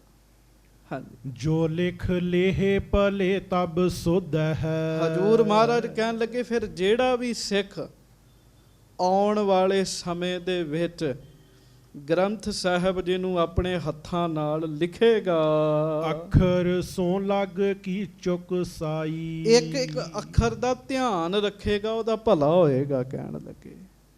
ਆਪਣੇ ਵੱਲੋਂ ਨਾ ਕੁਝ ਰਲਾਵੇ। ਮਹਾਰਾਜ ਕਹਿਣ ਲੱਗੇ, ਗੱਜ ਕੇ ਆਖੋ ਵਾਹਿਗੁਰੂ। ਬੜੇ ਸਿੱਖ ਨੇ ਸਾਧ ਸੰਗਤ ਜੀ ਜਿਨ੍ਹਾਂ ਨੇ ਮਹਾਰਾਜ ਜੀ ਦੇ ਸਰੂਪ ਆਪਣੇ ਹੱਥੀਂ ਲਿਖੇ ਨੇ ਜੀ। ਇੱਥੇ ਬਜ਼ੁਰਗ ਆਉਂਦੇ ਹੁੰਦੇ ਸੀਗੇ, ਤੇ ਹੁਣ ਥੋੜਾ ਸਮੇਂ ਤੋਂ ਨਹੀਂ ਆ ਰਹੇ ਸਿਹਤ ਕਰਕੇ। ਉਹਨਾਂ ਮਹਾਰਾਜ ਜੀ ਦਾ ਸਾਰਾ ਸਰੂਪ ਆਪਣੇ ਹੱਥੀਂ ਲਿਖਿਆ ਜੀ। ਹਾਂਜੀ, ਪਾਠ ਸਮਸਤ ਕਰੈ ਬੁੱਧ ਸੋ। ਹੁਣ ਸਾਰੀਆਂ ਗੱਲਾਂ ਦਾ ਧਿਆਨ ਦੇਣਾ ਚਾਹੀਦਾ। ਮਹਾਰਾਜ ਕਹਿਣ ਲੱਗੇ ਫਿਰ ਬੁੱਧੀ ਲਾ ਕੇ ਜਿਹੜਾ ਪਾਠ ਕਰੇਗਾ। ਹਾਂਜੀ, ਇਹ ਨਹੀਂ ਵੀ ਜੋ ਮੂੰਹ ਚ ਆਉਂਦਾ ਬੋਲੀ ਜਾਵੇ, ਨਹੀਂ, ਬੁੱਧੀ ਦੇ ਨਾਲ ਸ਼ੁੱਧ ਪਾਠ ਜਿਹੜਾ ਕਰੇਗਾ। ਪਿਖ ਪੂਰਬ ਕੇ ਸਮ ਲੇਹ ਬਨਾਈ। ਤੇ ਮਹਾਰਾਜ ਕਹਿਣ ਲੱਗੇ ਜਿਵੇਂ ਇਹ ਸਰੂਪ ਤਿਆਰ ਹੈ ਉਵੇਂ ਹੋਰ ਸਰੂਪ ਤਿਆਰ ਕਰੇਗਾ ਜਿਹੜਾ। ਹਾਂਜੀ, ਆਪ ਤੇ ਘਾਟ ਨਾ ਬਾਧ ਕਰੈ। ਉਹਦਾ ਭਾਈ ਭਲਾ ਹੋਵੇਗਾ। ਨਾਲ ਮਹਾਰਾਜ ਕਹਿਣ ਲੱਗੇ ਸਿੱਖੋ ਆਪਣੇ ਵੱਲੋਂ ਨਾ ਵਾਧਾ ਹੀ ਕਰਨਾ ਤੇ ਨਾ ਘਾਟਾ ਹੀ ਕਰਨਾ ਹੈ ਜੀ। ਇਹ ਨਹੀਂ ਵੀ ਇਹ ਸ਼ਬਦ ਮੈਨੂੰ ਚੰਗਾ ਲੱਗਾ ਤੇ ਵਿੱਚ ਪਾ ਦਿਆਂ, ਤੇ ਇਹ ਨਹੀਂ ਕਰਨਾ ਵੀ ਇਹ ਤਾੜਨਾ ਵਾਲਾ ਹੈਗਾ ਤੇ ਵਿੱਚੋਂ ਹੀ ਕੱਢ ਦੇਣਾ। ਐਸਾ ਨਹੀਂ ਕਰਨਾ। ਹਾਂਜੀ, ਜੇ ਕਰੈ ਹੋਏ ਮੂਰਖ ਸੋ ਪਛਤਾਈ। ਜਿਹੜਾ ਕਰੇਗਾ ਬਾਣੀ ਵਿੱਚ ਵਾਧਾ ਘਾਟਾ ਕਰੇਗਾ, ਹੇਰ ਫੇਰ ਕਰੇਗਾ, ਮਹਾਰਾਜ ਕਹਿਣ ਲੱਗੇ ਉਹ ਮੂਰਖ ਹੋਏਗਾ ਤੇ ਸਦਾ ਪਛਤਾਉਂਦਾ ਹੀ ਰਹੇਗਾ ਜੀ। ਸਾਧ ਸੰਗਤ ਜੀ, ਮੇਰੇ ਸੱਚੇ ਪਾਤਸ਼ਾਹ ਸ੍ਰੀ ਗੁਰੂ ਗ੍ਰੰਥ ਸਾਹਿਬ ਜੀ ਦੇ ਵਿੱਚ ਬਾਣੀ ਰਾਗ ਮਾਲਾ ਹੈ। ਤੇਜਾ ਸਿੰਘ ਪਸੌੜੀਆ ਹੋਇਆ, ਉਹਨੇ ਇਹ ਗੱਲ ਕਹੀ ਸੀਗੀ, ਰਾਗ ਮਾਲਾ ਗੁਰੂ ਜੀ ਦੀ ਬਾਣੀ ਨਹੀਂ ਹੈਗੀ ਜੀ। ਆਪਣੇ ਵੱਲੋਂ ਹੀ ਉਹਨੇ ਕਿਹਾ ਨਾ, ਤੇ ਤੁਸੀਂ ਹੈਰਾਨ ਹੋ ਜਾਓਗੇ, ਜਿਉਂਦੇ ਦੇ ਸਰੀਰ ਦੇ ਵਿੱਚ ਕੀੜੇ ਚੱਲਦੇ ਹੁੰਦੇ ਸੀਗੇ ਜੀ। ਫਿਰ ਜਿਉਂਦੇ ਦੇ ਸਰੀਰ ਵਿੱਚ ਜੀ, ਹਾਂਜੀ, ਮਹਾਰਾਜ ਨੇ ਬਚਨ ਕੀਤਾ, ਨਾ ਵਾਧਾ ਹੀ ਕਰਨਾ ਨਾ ਘਾਟਾ ਹੀ ਕਰਨਾ ਜੀ। ਤੇ ਕੇਵਲ ਲਿਖਣ ਸਮੇਂ ਨਹੀਂ ਸਾਧ ਸੰਗਤ ਜੀ, ਪੜਨ ਸਮੇਂ ਵੀ ਜੀ। ਹਾਂਜੀ, ਔਰ ਬਣਾਏ ਨਵੋ ਨਾ ਲਿਖੈ ਵਿੱਚ। ਔਰ ਨਵੀਂ ਬਾਣੀ ਲਿਖ ਕੇ ਵਿੱਚ ਨਾ ਰਚਦੇ, ਮਹਾਰਾਜ ਕਹਿੰਦੇ, ਰਚ ਕੇ ਵਿੱਚ ਨਾ ਲਿਖ ਦਵੇ ਕੋਈ। ਹਾਂਜੀ, ਕਾਬਿ ਰਚੈ ਸੋ ਰਚੋ ਪ੍ਰਿਥਕਾਈ। ਜੇ ਕਿਸੇ ਨੇ ਕਾਵਿ ਰਚਣਾ ਵੀ ਹੈ ਨਾ, ਉਹ ਵੱਖਰਾ ਰਚੇਗਾ, ਬਾਣੀ ਵਿੱਚ ਵਾਧਾ ਘਾਟਾ ਨਹੀਂ ਹੋ ਸਕਦਾ। ਸਾਧ ਸੰਗਤ ਜੀ, ਜੇ ਮਹਾਰਾਜ ਜੀ ਦੇ ਸਰੂਪ ਵਿੱਚ ਕਿਸੇ ਨੇ ਬਾਣੀ ਪਾਈ ਤੇ ਗੁਰੂ ਸਾਹਿਬ ਨੇ ਆਪ ਹੀ ਪਾਈ ਜੀ, ਦਸਵੇਂ ਪਾਤਸ਼ਾਹ ਨੇ, ਕਿਉਂ? ਤੇ ਮਾਲਕ ਨੇ ਨਾ ਜੀ। ਹਾਂਜੀ, 14 ਹੈ ਲੋਕ ਤੇ ਹੋਏ ਬਲੀ। ਹਾਂਜੀ, ਬਲ ਕੋ ਜਰ ਜਾਏ ਹਿਰਦੈ ਮਹਿ ਜੋਈ। ਗੱਜ ਕੇ ਆਖੋ ਵਾਹਿਗੁਰੂ। ਮਹਾਰਾਜ ਸੱਚੇ ਪਾਤਸ਼ਾਹ ਗੁਰੂ ਅਰਜਨ ਸਾਹਿਬ ਪ੍ਰਮਾਣ ਦਿੰਦੇ, ਕਹਿੰਦੇ 14 ਲੋਕਾਂ ਵਿੱਚ ਜੇ ਕੋਈ ਬਲਵਾਨ ਹੋ ਜਾਵੇ ਜੀ, ਹਾਂਜੀ, ਫਿਰ ਉਸ ਬਲ ਨੂੰ ਜਰ ਜਾਵੇ ਆਪਣੇ ਵਿੱਚ ਜੀ। ਪਹਿਲਾਂ ਤੇ ਇੱਕ ਮਹੱਲੇ ਵਿੱਚ ਹੀ ਬਲਵਾਨ ਬੰਦਾ ਹੋਵੇ, ਬੜੀ ਵੱਡੀ ਗੱਲ ਹੈ। 14 ਲੋਕਾਂ ਵਿੱਚ ਕੋਈ ਬੰਦਾ ਬਲਵਾਨ ਹੋਵੇ ਤਾਂ ਆਪਣੇ ਬਲ ਨੂੰ ਜਰ ਜਾਵੇ ਜੀ। ਹਾਂਜੀ, ਸੋ ਉਪਕਾਰ ਕੇ ਕਾਰਨ ਕੋ। ਹਾਂਜੀ, ਸਿਰ ਦੇ ਹੋਏ ਸਮੁਖ ਧੀਰਤ ਰੋਈ। ਗੱਜ ਕੇ ਆਖੋ। ਮਹਾਰਾਜ ਕਹਿੰਦੇ ਆ ਸੱਚੇ ਪਾਤਸ਼ਾਹ, ਉਹਦਾ ਬੜਾ ਵੱਡਾ, ਮਹਾਰਾਜ ਕਹਿਣ ਲੱਗੇ ਤੇਜ ਪ੍ਰਤਾਪ ਹੀ ਹੋਏਗਾ, ਕੋਈ ਇੰਨਾ ਬਲ ਜਲੇ ਰੱਖੇ ਜਰ ਜਾਵੇ। ਮਹਾਰਾਜ ਕਹਿਣ ਲੱਗੇ ਗ੍ਰੰਥ ਸਾਹਿਬ ਵਿੱਚ ਵੀ 14 ਲੋਕਾਂ ਵਿੱਚ ਸਭ ਤੋਂ ਵੱਧ ਬਲ ਇਹਨਾਂ ਵਿੱਚ ਹੋਏਗਾ, ਕਹਿਣ ਲੱਗੇ ਜਰ ਕੇ ਰੱਖਣਗੇ। ਇਹ ਤਾਂ ਮਹਾਰਾਜ ਕਹਿਣ ਲੱਗੇ ਉਪਕਾਰ ਕਰਨ ਵਾਸਤੇ ਸੰਸਾਰ ਤੇ ਇਹਨਾਂ ਦੀ ਰਚਨਾ ਹੋਈ ਹੈ। ਹਾਂਜੀ, ਆਪਣੀ ਬਾਣੀ ਚੜਾਵੈ ਸੋ ਇੱਕ। ਹਾਂਜੀ, ਹੋਏ ਇਸੋ ਨਹਿ ਦੂਸਰ ਕੋਈ। ਗੱਜ ਕੇ ਆਖੋ। ਤੇ ਮਹਾਰਾਜ ਗਰੀਬ ਨਵਾਜ ਸੱਚੇ ਪਾਤਸ਼ਾਹ ਨੇ ਇੱਕ ਹੋਰ ਬਚਨ ਕੀਤਾ ਆਉਣ ਵਾਲੇ ਸਮੇਂ ਬਾਰੇ। ਮਹਾਰਾਜ ਕਹਿਣ ਲੱਗੇ ਆਉਣ ਵਾਲੇ ਸਮੇਂ ਵਿੱਚ 14 ਲੋਕਾਂ ਵਿੱਚ ਜੋ ਬਲੀ ਹੋਣਗੇ, ਉਹ ਇਹਨਾਂ ਵਿੱਚ ਆਪਣੀ ਬਾਣੀ ਲਿਖਾਉਣਗੇ, ਹੋਰ ਨਹੀਂ ਕੋਈ ਲਿਖਾ ਸਕਦਾ ਜੀ। ਭਾਵ ਕਲਗੀਧਰ ਜੀ ਦਾ ਬਚਨ ਆਇਆ ਜੀ। ਕਲਗੀਧਰ ਜੀ ਨੇ 9ਵੇਂ ਪਾਤਸ਼ਾਹ ਜੀ ਦੀ ਬਾਣੀ ਚੜਾਈ ਨਾ ਜੀ, ਫਿਰ ਹੋਰ ਨਹੀਂ ਕੋਈ, ਮਹਾਰਾਜ ਕਹਿੰਦੇ ਵਿੱਚ ਕੁਝ ਰਲਾ ਕਰ ਸਕਦਾ। ਵੇਖ ਲਓ, ਪਹਿਲਾਂ ਹੀ ਮਹਾਰਾਜ ਨੇ ਬਚਨ ਕਰਤੇ। ਮਹਾਰਾਜ ਕਿਰਪਾ ਕਰਨ ਸੱਚੇ ਪਾਤਸ਼ਾਹ, ਅੱਜ ਇਹ ਸਰੂਪ ਜਿਹੜਾ ਹੈ ਸ੍ਰੀ ਕਰਤਾਰਪੁਰ ਸਾਹਿਬ ਸੁਭਾਏਮਾਨ ਹੈ ਜੀ। ਵਿਸਾਖੀ ਵਾਲੇ ਦਿਨ ਉਹ ਦਰਸ਼ਨ ਕਰਾਉਂਦੇ ਆ ਜੀ। ਸਵੇਰੇ ਵਿਸਾਖੀ ਹੈ, ਜੇ ਗੁਰੂ ਨੇ ਮਿਹਰ ਕੀਤੀ ਤੇ ਉਸ ਥਾਂ ਤੇ ਜਾ ਕੇ ਦਰਸ਼ਨ ਕਰ ਲਵਾਂਗੇ। ਜਿਵੇਂ ਮੈਂ ਸੁਣਿਆ ਵੀ ਗੁਰੂ ਅਰਜਨ ਦੇਵ ਜੀ ਨੇ ਪਹਿਲਾਂ ਹੀ ਜਗ੍ਹਾ ਵਿੱਚ ਛੱਡੀ ਹੋਈ ਸੀ ਜਿੱਥੇ ਗੁਰੂ ਤੇਗ ਬਹਾਦਰ ਜੀ ਦੀ ਬਾਣੀ ਦਰਜ ਹੋਣੀ ਹੈ ਜੀ, ਪਹਿਲਾਂ ਹੀ ਛੱਡੀ ਹੋਈ ਸੀਗੀ ਜੀ। ਮਹਾਰਾਜ ਨੇ ਬਚਨ ਕੀਤਾ। ਮਹਾਰਾਜ ਕਹਿੰਦੇ ਇੱਕ ਪੁਰਸ਼ ਹੋਏਗਾ ਜਿਹੜਾ ਇਹਦੇ ਵਿੱਚ ਬਾਣੀ ਚੜਾਏਗਾ, ਦੂਜਾ ਨਹੀਂ ਕੋਈ ਚੜਾ ਸਕਦਾ। ਹਾਂਜੀ, ਪੂਜੈ ਹੈ ਜੋ ਇਸ਼ ਧਾਰ ਸੋ ਪੂਜੈ ਹੈ। ਮਹਾਰਾਜ ਕਹਿਣ ਲੱਗੇ ਜਿਹੜਾ ਇੱਛਾ ਧਾਰ ਕੇ ਗ੍ਰੰਥ ਸਾਹਿਬ ਜੀ ਦੀ ਪੂਜਾ ਕਰੇਗਾ, ਹਾਂਜੀ, ਸ਼੍ਰੇ ਲਾਹੈ ਜਮ ਪੀਰ ਨਾ ਹੋਈ। ਉਹਨੂੰ ਫਿਰ ਜੋ ਉਹਨੇ ਮਿਹਨਤ ਕੀਤੀ ਹੈ ਨਾ ਪੂਜਾ ਦੀ, ਮਹਾਰਾਜ ਕਹਿੰਦੇ ਉਹ ਪੂਜਾ ਦਾ ਫਲ ਉਹਨੂੰ ਮਿਲੇਗਾ। ਔਰ ਨਾਲ ਮਹਾਰਾਜ ਗਰੀਬ ਨਵਾਜ ਕਹਿੰਦੇ ਜਮ ਪੀਰ ਨਾ ਹੋਈ। ਜਿਹੜਾ ਇਹਨਾਂ ਦੇ ਅੱਗੇ ਹੱਥ ਜੋੜੇਗਾ ਉਹਨਾਂ ਨੂੰ ਜਮਾਂ ਦੀ ਪੀੜ ਨਹੀਂ ਸਹਿਣੀ ਪਏਗੀ ਜੀ। ਸੰਗਤ ਜੀ, ਜੀ ਤੇ ਕਰਦਾ ਬਹੁਤ ਗੱਲਾਂ ਕਰਨ ਦਾ, ਪਰ ਸਮਾਂ ਮੰਗਦੀਆਂ ਨੇ ਇਹ ਗੱਲਾਂ। ਹੁਣ ਧਿਆਨ ਨਾਲ ਸੁਣਿਓ, ਜਮਾਂ ਦੀ ਪੀੜ ਕਿਤੇ ਸੌਖੀ ਗੱਲ ਹੈਗੀ ਜੀ। ਹਰ ਰੋਜ਼ ਆਪਾਂ ਸੌਣ ਲੱਗਿਆਂ ਕਹਿੰਦੇ ਆ, ਜਮ ਕਾਲ ਸਖੇ ਸਿਰ ਡੰਡਾ ਹੈ। ਜਿਹੜੇ ਬੰਦੇ ਨਾਮ ਨਹੀਂ ਜਪਦੇ, ਅਖੀਰਲੇ ਸਮੇਂ ਜਮ ਆ ਕੇ ਡੰਡਾ ਮਾਰਦੇ ਉਹਨਾਂ ਦੇ ਸਿਰ ਵਿੱਚ ਹੁਕਮ ਰੂਪੀ, ਤੋਂ ਉਹਨਾਂ ਦਾ ਸਰੀਰ ਜਿਹੜਾ ਅੰਤਮ ਸਮੇਂ ਉਹਦੇ ਵਿੱਚੋਂ ਜਾਨ ਨਿਕਲ ਜਾਂਦੀ ਜੀ। ਤੇ ਬਾਬਾ ਕਬੀਰ ਜੀ ਕਹਿੰਦੇ, ਕਬੀਰ ਜਮ ਕਾ ਠੇਂਗਾ ਬੁਰਾ ਹੈ, ਉਹ ਨਾ ਸਹਿਆ ਜਾਏ। ਬੜਾ ਬੁਰਾ ਠੇਂਗਾ ਹੈ ਜੀ ਉਹ। ਮਹਾਰਾਜ ਕਹਿਣ ਲੱਗੇ, ਜਿਹੜਾ ਗ੍ਰੰਥ ਸਾਹਿਬ ਜੀ ਦੀ ਪੂਜਾ ਕਰੇਗਾ, ਜਮਾਂ ਦੀ ਪੀੜ ਨਹੀਂ ਵਿਆਪੇਗੀ ਜੀ। ਜਮਾਂ ਦੀ ਪੀੜ ਬੜੀ ਵੱਡੀ ਜੇ ਜੀ, ਜਮਾਂ ਦਾ ਰਸਤਾ ਵੀ ਬੜਾ ਵੱਡਾ ਜੇ ਜੀ। ਹਾਂਜੀ, ਵੇਦ ਪੁਰਾਨ ਮਹਾਨ ਮਹਾਤਮ। ਮਹਾਰਾਜ ਕਹਿਣ ਲੱਗੇ, ਜਿਸ ਪਰਮੇਸ਼ਰ ਦਾ ਵੇਦਾਂ ਦੇ ਵਿੱਚ, ਪੁਰਾਣਾਂ ਦੇ ਵਿੱਚ ਬਹੁਤ ਵੱਡਾ ਮਹਾਤਮ ਹੈ, ਜਾਹੇ ਬਖਾਨ ਕਰੈ ਸਮੁਦਾਏ। ਵੇਦ ਵੀ ਜਿਹਦੇ ਬਾਰੇ ਕਹਿੰਦੇ ਆ ਵੀ ਭਾਈ ਪਰਮੇਸ਼ਰ ਦਾ ਨਾਮ ਸੁਖਦਾਈ ਹੈ। ਹਾਂਜੀ, ਅੰਤ ਨਾ ਪਾਵਤ ਸ਼ੇਸ਼ ਨਾ ਸ਼ਾਰਦ। ਜਿਸ ਵਾਹਿਗੁਰੂ ਦਾ ਨਾਮ ਲੈਂਦਿਆਂ ਸ਼ੇਸ਼ ਨਾਗ ਥੱਕਦਾ ਨਹੀਂ ਤੇ ਅੰਤ ਨਹੀਂ ਪਾ ਸਕਦਾ ਜੀ। ਵੇਖੋ, ਸ਼ੇਸ਼ ਨਾਗ ਹਰ ਰੋਜ਼ ਨਵੇਂ ਨਾਮ ਲੈਂਦਾ, ਪਰ ਜਿਸ ਵਾਹਿਗੁਰੂ ਦਾ ਕੋਈ ਅੰਤ ਨਹੀਂ ਹੈ, ਪਾਰਾਵਾਰ ਨਹੀਂ ਹੈ। ਹਾਂਜੀ, ਨੇਤ ਹੀ ਨੇਤ ਅਸ਼ੇਸ਼ ਬਤਾਏ। ਮਹਾਰਾਜ ਕਹਿਣ ਲੱਗੇ, ਜਿਸ ਵਾਹਿਗੁਰੂ ਨੂੰ ਸਾਰੇ ਬੇਅੰਤ ਕਹਿ ਰਹੇ ਹਨ, ਬੇਅੰਤ ਕਹਿ ਰਹੇ ਹਨ, ਜੋ ਸਰਬੋਤਮ ਜੋ ਸਰਬਾਸ਼੍ਰੇ। ਜੋ ਵਾਹਿਗੁਰੂ ਸਭ ਤੋਂ ਉੱਤਮ ਹੈ, ਗੱਜ ਕੇ ਆਖੋ ਵਾਹਿਗੁਰੂ। ਇਹ ਰਾਮਸਰ ਦੀਵਾਨ ਲੱਗਾ, ਰਾਤ ਸਮੇਂ ਮਹਾਰਾਜ ਬੈਠੇ ਸਿੱਖਾਂ ਨਾਲ ਬਚਨ ਕਰ ਰਹੇ ਨੇ। ਜੋ ਵਾਹਿਗੁਰੂ ਸਾਰਿਆਂ ਦਾ ਹੀ ਭਲਾ ਕਰਦਾ ਹੈ, ਸਭ ਤੋਂ ਉੱਤਮ ਹੈ। ਹਾਂਜੀ, ਤਾਹੀ ਕੇ ਨਾਮ ਇਸੀ ਮਹਿ ਗਾਏ। ਭਾਈ ਉਸੇ ਵਾਹਿਗੁਰੂ ਦੇ ਨਾਮ ਜਿਹੜੇ ਆ ਉਹ ਗ੍ਰੰਥ ਸਾਹਿਬ ਵਿੱਚ ਗਾਏ ਗਏ ਨੇ। ਕਹਿਣ ਲੱਗੇ, ਉਸੇ ਵਾਹਿਗੁਰੂ ਦਾ ਨਾਮ ਹੈਗਾ ਜੀ ਇਹਦੇ ਵਿੱਚ ਜੀ। ਤਿਆਗੋ ਮਨ ਕੇ ਸਗਲ ਕਾਮ, ਰਾਮ ਰਾਮ ਬੋਲ ਰਾਮ ਰਾਮ। ਹਾਂਜੀ, ਨਾਮ ਸੋ ਨਾਮੀ ਕੋ ਭੇਦ ਨਹੀਂ। ਮਹਾਰਾਜ ਕਹਿਣ ਲੱਗੇ, ਨਾਮ ਵਿੱਚ ਤੇ ਨਾਮੀ ਵਿੱਚ ਭੇਦ ਨਹੀਂ ਹੋ ਸਕਦਾ। ਜਿਵੇਂ ਆਪਾਂ ਕਹੀਏ ਵੀ ਵਿਸ਼ਾਲ ਸਿੰਘ ਹੋਰ ਹੈ ਤੇ ਵਿਸ਼ਾਲ ਨਾਮ ਹੋਰ ਹੈ, ਇੱਕੋ ਹੀ ਚੀਜ਼ ਹੈ ਨਾ, ਨਾਮ ਤੇ ਨਾਮੀ। ਪਰਮੇਸ਼ਰ ਦਾ ਨਾਮ ਹੋਰ ਹੈ, ਪਰਮੇਸ਼ਰ ਹੋਰ ਹੈ, ਨਹੀਂ ਇੱਕ ਹੀ ਗੱਲ ਹੈ ਨਾ। ਜਿਵੇਂ ਹਾਂਜੀ, ਇਹ ਮੂਰਤ ਸ਼੍ਰੀ ਕਰਤਾਰ ਸੁਹਾਏ। ਜਿਵੇਂ ਨਾਮ ਤੇ ਨਾਮੀ ਵਿੱਚ ਫਰਕ ਨਹੀਂ ਹੁੰਦਾ, ਮਹਾਰਾਜ ਕਹਿਣ ਲੱਗੇ, ਸਿੱਖੋ ਗ੍ਰੰਥ ਸਾਹਿਬ ਜੀ ਆਪ ਕਰਤਾਰ ਦੇ ਰੂਪ ਹੀ ਨੇ। ਕਿਉਂ? ਇਹਨਾਂ ਵਿੱਚ ਪਰਮੇਸ਼ਰ ਦਾ ਨਾਮ ਹੈਗਾ ਜੀ, ਤੇ ਨਾਮ ਤੇ ਨਾਮੀ 'ਚ ਫਰਕ ਨਹੀਂ ਹੈਗਾ ਜੀ।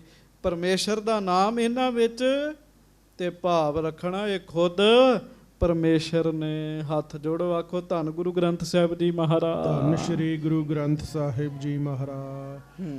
ਜੇਤਿਕ ਗ੍ਰੰਥ ਅਦਾਇਬ ਰਾਖੈ। ਭਾਈ ਸਿੱਖੋ, ਜਿੰਨਾ ਵੀ ਗ੍ਰੰਥ ਸਾਹਿਬ ਜੀ ਦਾ ਅਦਬ ਰੱਖੋਗੇ, ਸਤਿਕਾਰ ਕਰੋਗੇ, ਤੇਤਕ ਹੀ ਫਲ ਪਾਵੋ ਗੋ। ਮਹਾਰਾਜ ਗਰੀਬ ਨਵਾਜ ਕਹਿੰਦੇ ਓਨਾ ਹੀ ਫਲ ਮਿਲੇਗਾ ਤੁਹਾਨੂੰ। ਸੰਗਤ ਜੀ ਜਿਹੜੇ ਫਿਰ ਥੋੜਾ ਸੇਵਾ ਕਰਦੇ ਉਹਨਾਂ ਨੂੰ ਥੋੜਾ ਫਲ ਮਿਲ ਜਾਂਦਾ ਜੀ। ਐਸੇ ਗੁਰਸਿੱਖ ਮਹਾਂਪੁਰਖ ਵੀ ਹੋਏ ਆ ਸਿੱਖ ਪੰਥ ਵਿੱਚ, ਜਿਨ੍ਹਾਂ ਦੀ ਜ਼ਿੰਦਗੀ ਦਾ ਨਿਸ਼ਾਨਾ ਹੀ ਇਹ ਹੈ ਗੁਰੂ ਗ੍ਰੰਥ ਸਾਹਿਬ ਜੀ ਦੀ ਸੇਵਾ ਕਰਨੀ ਦੀ। ਹਾਂਜੀ, ਧੂਪ ਤੁਖਾਏ ਕਸਾਏ ਕੈ ਚੰਦਨ। ਮਹਾਰਾਜ ਕਹਿਣ ਲੱਗੇ, ਅਦਬ ਕਿਵੇਂ ਰੱਖਣਾ ਹੈ? ਲਾਗੇ ਧੂਫ ਦਿਖਾਉਣੀ ਹੈ, ਚੰਦਨ ਘਸਾਉਣਾ ਹੈ। ਹਾਂਜੀ, ਕੇਸਰ ਕੋ ਅਰਚਾਵੈ ਹੈ ਗੋ। ਤੇ ਮਹਾਰਾਜ ਕਹਿਣ ਲੱਗੇ, ਜਿਹੜੇ ਧੂਫ ਦਿਖਾਇਆ ਕਰਨਗੇ, ਕੇਸਰ ਕਹਿਣ ਲੱਗੇ ਉਹਨੂੰ ਘਸਾ ਕੇ ਪੂਜਾ ਕਰਿਆ ਕਰਨਗੇ ਹਰ ਰੋਜ਼। ਭਾਵਨੀ ਧਾਰ ਕੈ ਚਾਹੇ ਓ ਮਾਹਤ। ਮਹਾਰਾਜ ਕਹਿਣ ਲੱਗੇ, ਫਿਰ ਭਾਵਨੀ ਧਾਰ ਕੇ ਸ਼ਰਧਾ ਦੇ ਨਾਲ ਧੂਫ ਦਿਖਾਇਆ ਕਰਨਗੇ, ਸ਼ਰਧਾ ਦੇ ਨਾਲ ਆ ਕੇ ਦਰਸ਼ਨ ਕਰਿਆ ਕਰਨਗੇ। ਦਇਓਸ ਪ੍ਰਤੀ ਦਰਸਾਵੈ ਹੈ ਗੋ। ਤੇ ਹਰ ਰੋਜ਼ ਹੀ ਆ ਕੇ ਦਰਸ਼ਨ ਕਰਿਆ ਕਰਨਗੇ। ਤੁਹਾਡੇ ਬਾਰੇ ਗੱਲ ਹੋ ਰਹੀ ਹੈ। ਹਾਂਜੀ, ਪਾਠ ਕਰੈ ਕੇ ਸੁਨੈ ਮਨ ਏਕ ਹੋਵੈ। ਫਿਰ ਪਾਠ ਕਰਨਗੇ, ਤੇ ਜੇ ਕਰਨਾ ਨਹੀਂ ਆਉਂਦਾ ਇੱਕ ਮਨ ਹੋ ਕੇ ਜਿਹੜੇ ਪਾਠ ਸੁਣਿਆ ਕਰਨਗੇ। ਹੀ ਉਪਦੇਸ਼ ਬਸਾਵੈ ਹੈ ਗੋ। ਤੇ ਗੁਰੂ ਦਾ ਉਪਦੇਸ਼ ਆਪਣੇ ਮਨ ਵਿੱਚ ਵਸਾਉਣਗੇ। ਗੁਰੂ ਅਰਜਨ ਦੇਵ ਸਾਹਿਬ ਕਹਿੰਦੇ ਉਹਨਾਂ ਦਾ ਬੜਾ ਹੀ ਭਲਾ ਹੋਏਗਾ। ਕਹਿਣ ਲੱਗੇ ਗੱਜ ਕੇ ਆਖੋ ਵਾਹਿਗੁਰੂ। ਸੰਗਤ ਜੀ ਇੰਝ ਨਹੀਂ, ਗੱਜ ਕੇ ਕਹੋ ਵਾਹਿਗੁਰੂ। ਜਿਹੜਾ ਰੋਜ਼ ਗੁਰੂ ਗ੍ਰੰਥ ਸਾਹਿਬ ਜੀ ਦੇ ਦਰਸ਼ਨ ਕਰ ਲੇ ਇਹਦਾ ਵੀ ਬੜਾ ਵੱਡਾ ਫਲ ਹੈ ਜੀ। ਮੈਂ ਅੱਗੇ ਵੀ ਤੁਹਾਨੂੰ ਬਹੁਤ ਵਾਰੀ ਗੱਲ ਸੁਣਾਈ ਹੈ। ਗੁਰੂ ਦੀ ਮਹਿਮਾ ਵਿੱਚ ਗੱਲ ਸੁਣਾਉਣੀ ਪੈਂਦੀ ਆ। ਇਹ ਨਹੀਂ ਮੈਂ ਛੇਤੀ ਛੇਤੀ ਅਰਥ ਕਰਕੇ ਤੁਰਾਂ, ਤੁਹਾਨੂੰ ਗੱਲ ਸਮਝ ਹੀ ਨਾ ਆਵੇ ਜੀ। ਬਾਬਾ ਮਹਾ ਹਰਨਾਮ ਸਿੰਘ ਜੀ ਬੈਠੇ ਆ, ਪ੍ਰੇਮੀ ਉਹਨਾਂ ਦੇ ਕੋਲ ਆਏ। ਉਹ ਮਹਾਂਪੁਰਖ ਕਹਿੰਦੇ 10 ਦਰਸ਼ਨ ਕਰਨਾ ਕਿ ਪ੍ਰਸ਼ਨ ਕਰਨਾ ਹੈ? ਕਹਿੰਦੇ ਦਰਸ਼ਨ ਵੀ ਕਰਨਾ ਤੇ ਪ੍ਰਸ਼ਨ ਵੀ ਕਰਨਾ ਹੈ। ਕਹਿੰਦੇ ਦਰਸ਼ਨ ਹੋ ਗਏ, ਹੁਣ ਪ੍ਰਸ਼ਨ ਕਰੋ। ਕਹਿੰਦੇ ਮਹਾਂਪੁਰਖੋ ਇਹ ਸਾਡੇ ਪਿੰਡ ਦਾ ਜੋਤਸ਼ੀ ਹੈਗਾ, ਇਹਦੇ ਘਰ ਸੰਤਾਨ ਨਹੀਂ ਹੈਗੀ। ਮਹਾਂਪੁਰਖ ਕਹਿੰਦੇ ਭਾਈ ਤੂੰ ਜੋਤਸ਼ੀ ਹੈ, ਕੀ ਗੱਲ ਤੇਰੇ ਘਰ ਸੰਤਾਨ ਨਹੀਂ ਹੈ? ਕਹਿੰਦਾ ਜੀ ਨਹੀਂ। ਕਹਿੰਦੇ ਤੂੰ ਪੜ੍ਹਿਆ ਲਿਖਿਆ ਵਿਦਵਾਨ ਹੈ, ਤੇਰੇ ਗ੍ਰੰਥਾਂ 'ਚ ਕੀ ਲਿਖਿਆ? ਉਹ ਕਹਿਣ ਲੱਗਾ ਮਹਾਂਪੁਰਖੋ ਇਹ ਮੈਨੂੰ ਐਵੇਂ ਹੀ ਤੁਹਾਡੇ ਕੋਲ ਲੈ ਆਏ ਹੈ। ਮੇਰੇ ਗ੍ਰੰਥਾਂ ਵਿੱਚ ਲਿਖਿਆ ਹੈ ਅਗਲੇ 7 ਜਨਮ ਮੇਰੇ ਘਰ ਸੰਤਾਨ ਨਹੀਂ ਹੋ ਸਕਦੀ ਜੀ। ਮਹਾਂਪੁਰਖ ਕਹਿੰਦੇ 8ਵੇਂ ਜਨਮ ਬਾਰੇ? ਕਹਿੰਦਾ ਜੀ ਜਿੰਨਾ ਮੈਨੂੰ ਪਤਾ ਮੈਂ ਉਹਨਾਂ ਤੁਹਾਨੂੰ ਦੱਸ ਦਿੱਤਾ। ਮਹਾਂਪੁਰਖ ਕਹਿੰਦੇ ਫਿਰ ਦੱਸ। ਕਹਿਣ ਲੱਗਾ ਮੇਰੇ ਗ੍ਰੰਥਾਂ ਵਿੱਚ ਲਿਖਿਆ ਹੋਇਆ ਹੈ ਅਗਲੇ 7 ਜਨਮਾਂ ਵਿੱਚ ਮੇਰੇ ਘਰ ਸੰਤਾਨ ਨਹੀਂ ਹੋ ਸਕਦੀ। ਹੁਣ ਮਹਾਂਪੁਰਖ ਭਾਵਨਾ ਵਾਲੇ ਸੀਗੇ ਜੀ, ਮਾਫ ਕਰਿਓ, ਕਥਾ ਕਰਨ ਵਾਲਾ ਗਿਆਨੀ ਪੱਲੇ ਕਮਾਈ ਨਹੀਂ ਹੈਗੀ, ਮੇਰੇ ਵਰਗਾ ਕਿਸੇ ਨੂੰ ਕੁਝ ਦੇ ਨਹੀਂ ਸਕਦਾ ਜੀ। ਗੱਲਾਂ ਖੁਸ਼ਕ ਸੁਣਾ ਸਕਦਾ ਜੀ ਲੋਕਾਂ ਨੂੰ। ਮਹਾਂਪੁਰਖ ਕਹਿੰਦੇ ਫਿਰ ਸੁਣ ਲੈ। ਜੋਤਿਸ਼ ਨੂੰ ਕਹਿਣ ਲੱਗੇ, ਕਹਿੰਦੇ ਤੇਰੇ ਜਿਹੜੇ ਗ੍ਰੰਥ ਹੈ ਨਾ ਉਹ ਨਿਰੇ ਦੱਸਦੇ ਹੀ ਨੇ। ਸਾਡੇ ਗ੍ਰੰਥ ਦੱਸਣ ਵਾਲੇ ਨਹੀਂ ਹੈਗੇ। ਸਾਡੇ ਜਿਹੜੇ ਗ੍ਰੰਥ ਨੇ ਉਹ ਸੱਚੇ ਪਾਤਸ਼ਾਹ ਸ੍ਰੀ ਗੁਰੂ ਗ੍ਰੰਥ ਸਾਹਿਬ ਨੇ ਕਹਿਣ ਲੱਗੇ।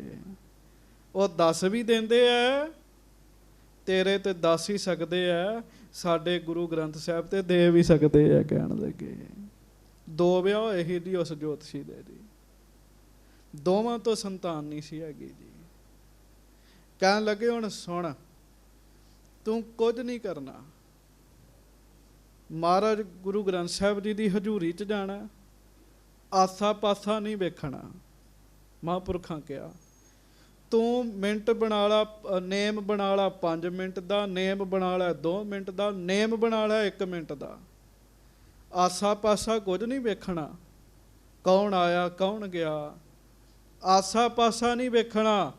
ਹੱਥ ਜੋੜ ਕੇ ਗੁਰੂ ਗ੍ਰੰਥ ਸਾਹਿਬ ਦੇ ਦਰਸ਼ਨ ਕਰੀ, ਸਾਲ ਵਿੱਚ ਮਿਹਰ ਹੋਏਗੀ। ਕਹਿਣ ਲੱਗੇ ਹਾਂਜੀ, ਹੱਥ ਜੋੜ ਕੇ ਉਹਨੇ ਫਿਰ ਨੇਮ ਬਣਾ ਕੇ ਦਰਸ਼ਨ ਕਰਿਆ ਕਰਨੇ। 1 ਮਿੰਟ ਦਾ ਨੇਮ ਬਣਾਇਆ ਜੀ ਉਹਨੇ ਜੀ। ਘਰੋਂ ਨੰਗੇ ਪੈਰ ਚੱਲਿਆ ਕਰੇ ਜੀ, ਗੁਰਦੁਆਰਾ ਸਾਹਿਬ ਆਇਆ ਕਰੇ, ਹੱਥ ਜੋੜ ਕੇ 1 ਟਿਕ ਲਾ ਕੇ ਦਰਸ਼ਨ ਕਰਿਆ ਕਰੇ। ਆਉਂਦੇ ਸਾਲ ਨੂੰ ਦੋਵਾਂ ਵਹੁਟੀਆਂ ਦੇ ਘਰ 1-1 ਪੁੱਤ ਹੋਇਆ ਜੀ। ਹਾਂਜੀ, ਬੜਾ ਵੱਡਾ ਲਾਭ ਹੈਗਾ ਜੀ। ਇਹ ਮੈਂ ਤਾਂ ਸਾਖੀ ਸੁਣਾਉਣ ਲੱਗ ਪਿਆ, ਮੈਨੂੰ ਮਾਫੀ ਬਖਸ਼ਿਓ, ਪਰ ਸੱਚੇ 'ਚ ਗੁਰੂ ਗ੍ਰੰਥ ਸਾਹਿਬ ਦੇ ਬਚਨ ਨੂੰ ਐਵੇਂ ਨਾ ਜਾਣਿਓ। ਗੁਰੂ ਅਰਜਨ ਦੇਵ ਜੀ ਦੇ ਬਚਨ ਨੂੰ, ਗੁਰੂ ਅਰਜਨ ਦੇਵ ਜੀ ਕਹਿੰਦੇ ਜਿਹੜਾ ਰੋਜ਼ ਦਰਸ਼ਨ ਕਰਿਆ ਕਰੇਗਾ ਉਹਦਾ ਭਲਾ ਹੋਇਆ ਕਰੇਗਾ। ਕਹਿਣ ਲੱਗੇ ਦਰਸ਼ਨ ਹੀ ਬੰਦਾ ਕਰ ਲੈ ਜੀ। ਹਾਂਜੀ, ਪਾਠ ਕਰੇ ਕੇ ਸੁਨੈ ਮਨ ਏਕ ਹੋਇ, ਹੀ ਉਪਦੇਸ਼ ਬਸਾਵੈ ਗੋ। ਹਾਂਜੀ, ਦੇਖਤ ਹੀ ਕਰ ਜੋਰ ਦੋਊ। ਹੁਣ ਮਹਾਰਾਜ ਸਿੱਖ ਕਹਿੰਦੇ ਮਹਾਰਾਜ ਕਿੰਨਾ ਕੁ ਅਦਬ ਰੱਖਣਾ।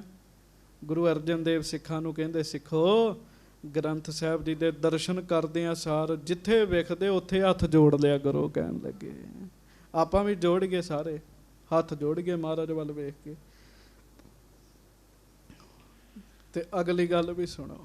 ਹਾਂਜੀ, ਮਨ ਨਮਰ ਹਵੈ ਸੀਸ ਨਿਵਾਵੈ ਹੈ ਗੋ। ਹਜੂਰ ਗਰੀਬ ਨਵਾਜ ਕਹਿਣ ਲੱਗੇ ਹੱਥ ਜੋੜ ਕੇ ਪੂਰਾ ਮਨ ਨੀਵਾਂ ਕਰਕੇ ਗ੍ਰੰਥ ਸਾਹਿਬ ਜੀ ਦੇ ਅੱਗੇ ਸਿਰ ਝੁਕਾਇਆ ਕਰੋ। ਕਹਿਣ ਲੱਗੇ ਸੌਖਾ ਕੰਮ ਹੈਗਾ ਜੇ ਕਰ ਲਈਏ ਤੇ, ਹੱਥ ਜੋੜਨੇ, ਦਰਸ਼ਨ ਕਰਨੇ ਤੇ ਸਿਰ ਨਵਾਉਣਾ ਜੀ। ਹਾਂਜੀ। ਔਰਨ ਕੋ ਉਪਦੇਸ਼ ਕਰੈ, ਲਿਖ ਆਪ ਇਸੇ ਕੋ ਲਿਖਵਾਵੈ ਹੈ ਗੋ। ਆਪ ਵੀ ਲਿਖੇ, ਮਹਾਰਾਜ ਕਹਿੰਦੇ ਦੂਜਿਆਂ ਨੂੰ ਉਪਦੇਸ਼ ਦੇ ਕੇ ਜਿਹੜਾ ਲਿਖਾਏਗਾ, ਉਸ ਸਮੇਂ ਬੜੀ ਜ਼ਰੂਰਤ ਸੀਗੀ ਨਾ ਜੀ ਸਰੂਪ ਲਿਖਣ ਦੀ। ਹਾਂਜੀ। ਪ੍ਰੇਮ ਕਰੈ ਘਰ ਮੈਂ ਅਸਥਾਪੈ ਹੈ। ਤੇ ਫਿਰ ਜਿਹੜਾ ਭਾਗਾਂ ਵਾਲਾ ਪ੍ਰੇਮ ਕਰਕੇ ਘਰ ਵਿੱਚ ਸਥਾਪਨਾ ਕਰੇਗਾ ਨਾ ਗੁਰੂ ਗ੍ਰੰਥ ਸਾਹਿਬ ਜੀ ਦੀ। ਹਾਂਜੀ। ਪਾਠ ਸੁਨੈ ਹਰ ਖਾਵੈ ਹੈ ਗੋ। ਘਰ ਵਿੱਚ ਸਰੂਪ ਲੈ ਕੇ ਜਾਣਾ, ਪਾਠੀ ਸਿੰਘ ਨੂੰ ਕਹਿਣਾ, ਪਾਠੀ ਸਿੰਘਾ ਪਾਠ ਕਰ, ਮੈਂ ਪਾਠ ਸੁਣਾਂਗਾ। ਹਾਂਜੀ। ਸੋ ਜਗ ਬੰਧਨ ਛੇਦਨ ਕੈ ਨਰ। ਐਸੇ ਪੁਰਸ਼ ਦੇ ਜਗਤ ਦੇ ਸਾਰੇ ਬੰਧਨ ਗੁਰੂ ਅਰਜਨ ਦੇਵ ਜੀ ਕਹਿੰਦੇ ਕੱਟੇ ਜਾਣਗੇ ਜੀ। ਕੀ ਕਰਨਾ ਜੀ? ਹੱਥ ਜੋੜ ਕੇ ਨੀਵੇਂ ਹੋ ਕੇ ਸਿਰ ਨਵਾਉਣਾ ਜੀ। ਹਾਂਜੀ। ਲਓ, ਜਿੱਦਣ ਮਨ ਨੀਵਾਂ ਹੋ ਗਿਆ ਉਦਣ ਗੱਲ ਬਣ ਗਈ ਜੀ। ਮੇਰੇ ਖਿਆਲ ਨਾਲ ਹੋ ਸਕਦਾ ਕਈਆਂ ਦੀ ਜ਼ਿੰਦਗੀ ਵਿੱਚ ਦਿਨ ਹੀ ਨਾ ਆਇਆ ਹੋਵੇ, ਹੱਥ ਵੀ ਜੋੜਦੇ ਆ, ਮੱਥਾ ਵੀ ਟੇਕਦੇ ਆ, ਪਰ ਮਨ ਨੀਵਾਂ ਨਹੀਂ ਕਰਦੇ ਜੀ। ਹਾਂਜੀ। ਸੋ ਜਗ ਬੰਧਨ ਛੇਦਨ ਕੈ ਨਰ, ਅੰਤ ਗਤੀ ਸ਼ੁਭ ਪਾਵੈ ਹੈ ਗੋ। ਐਸੇ ਜੀਵਾਂ ਦਾ ਭਲਾ ਹੋਏਗਾ, ਜਗਤ ਦੇ ਬੰਧਨ ਟੁੱਟਣਗੇ।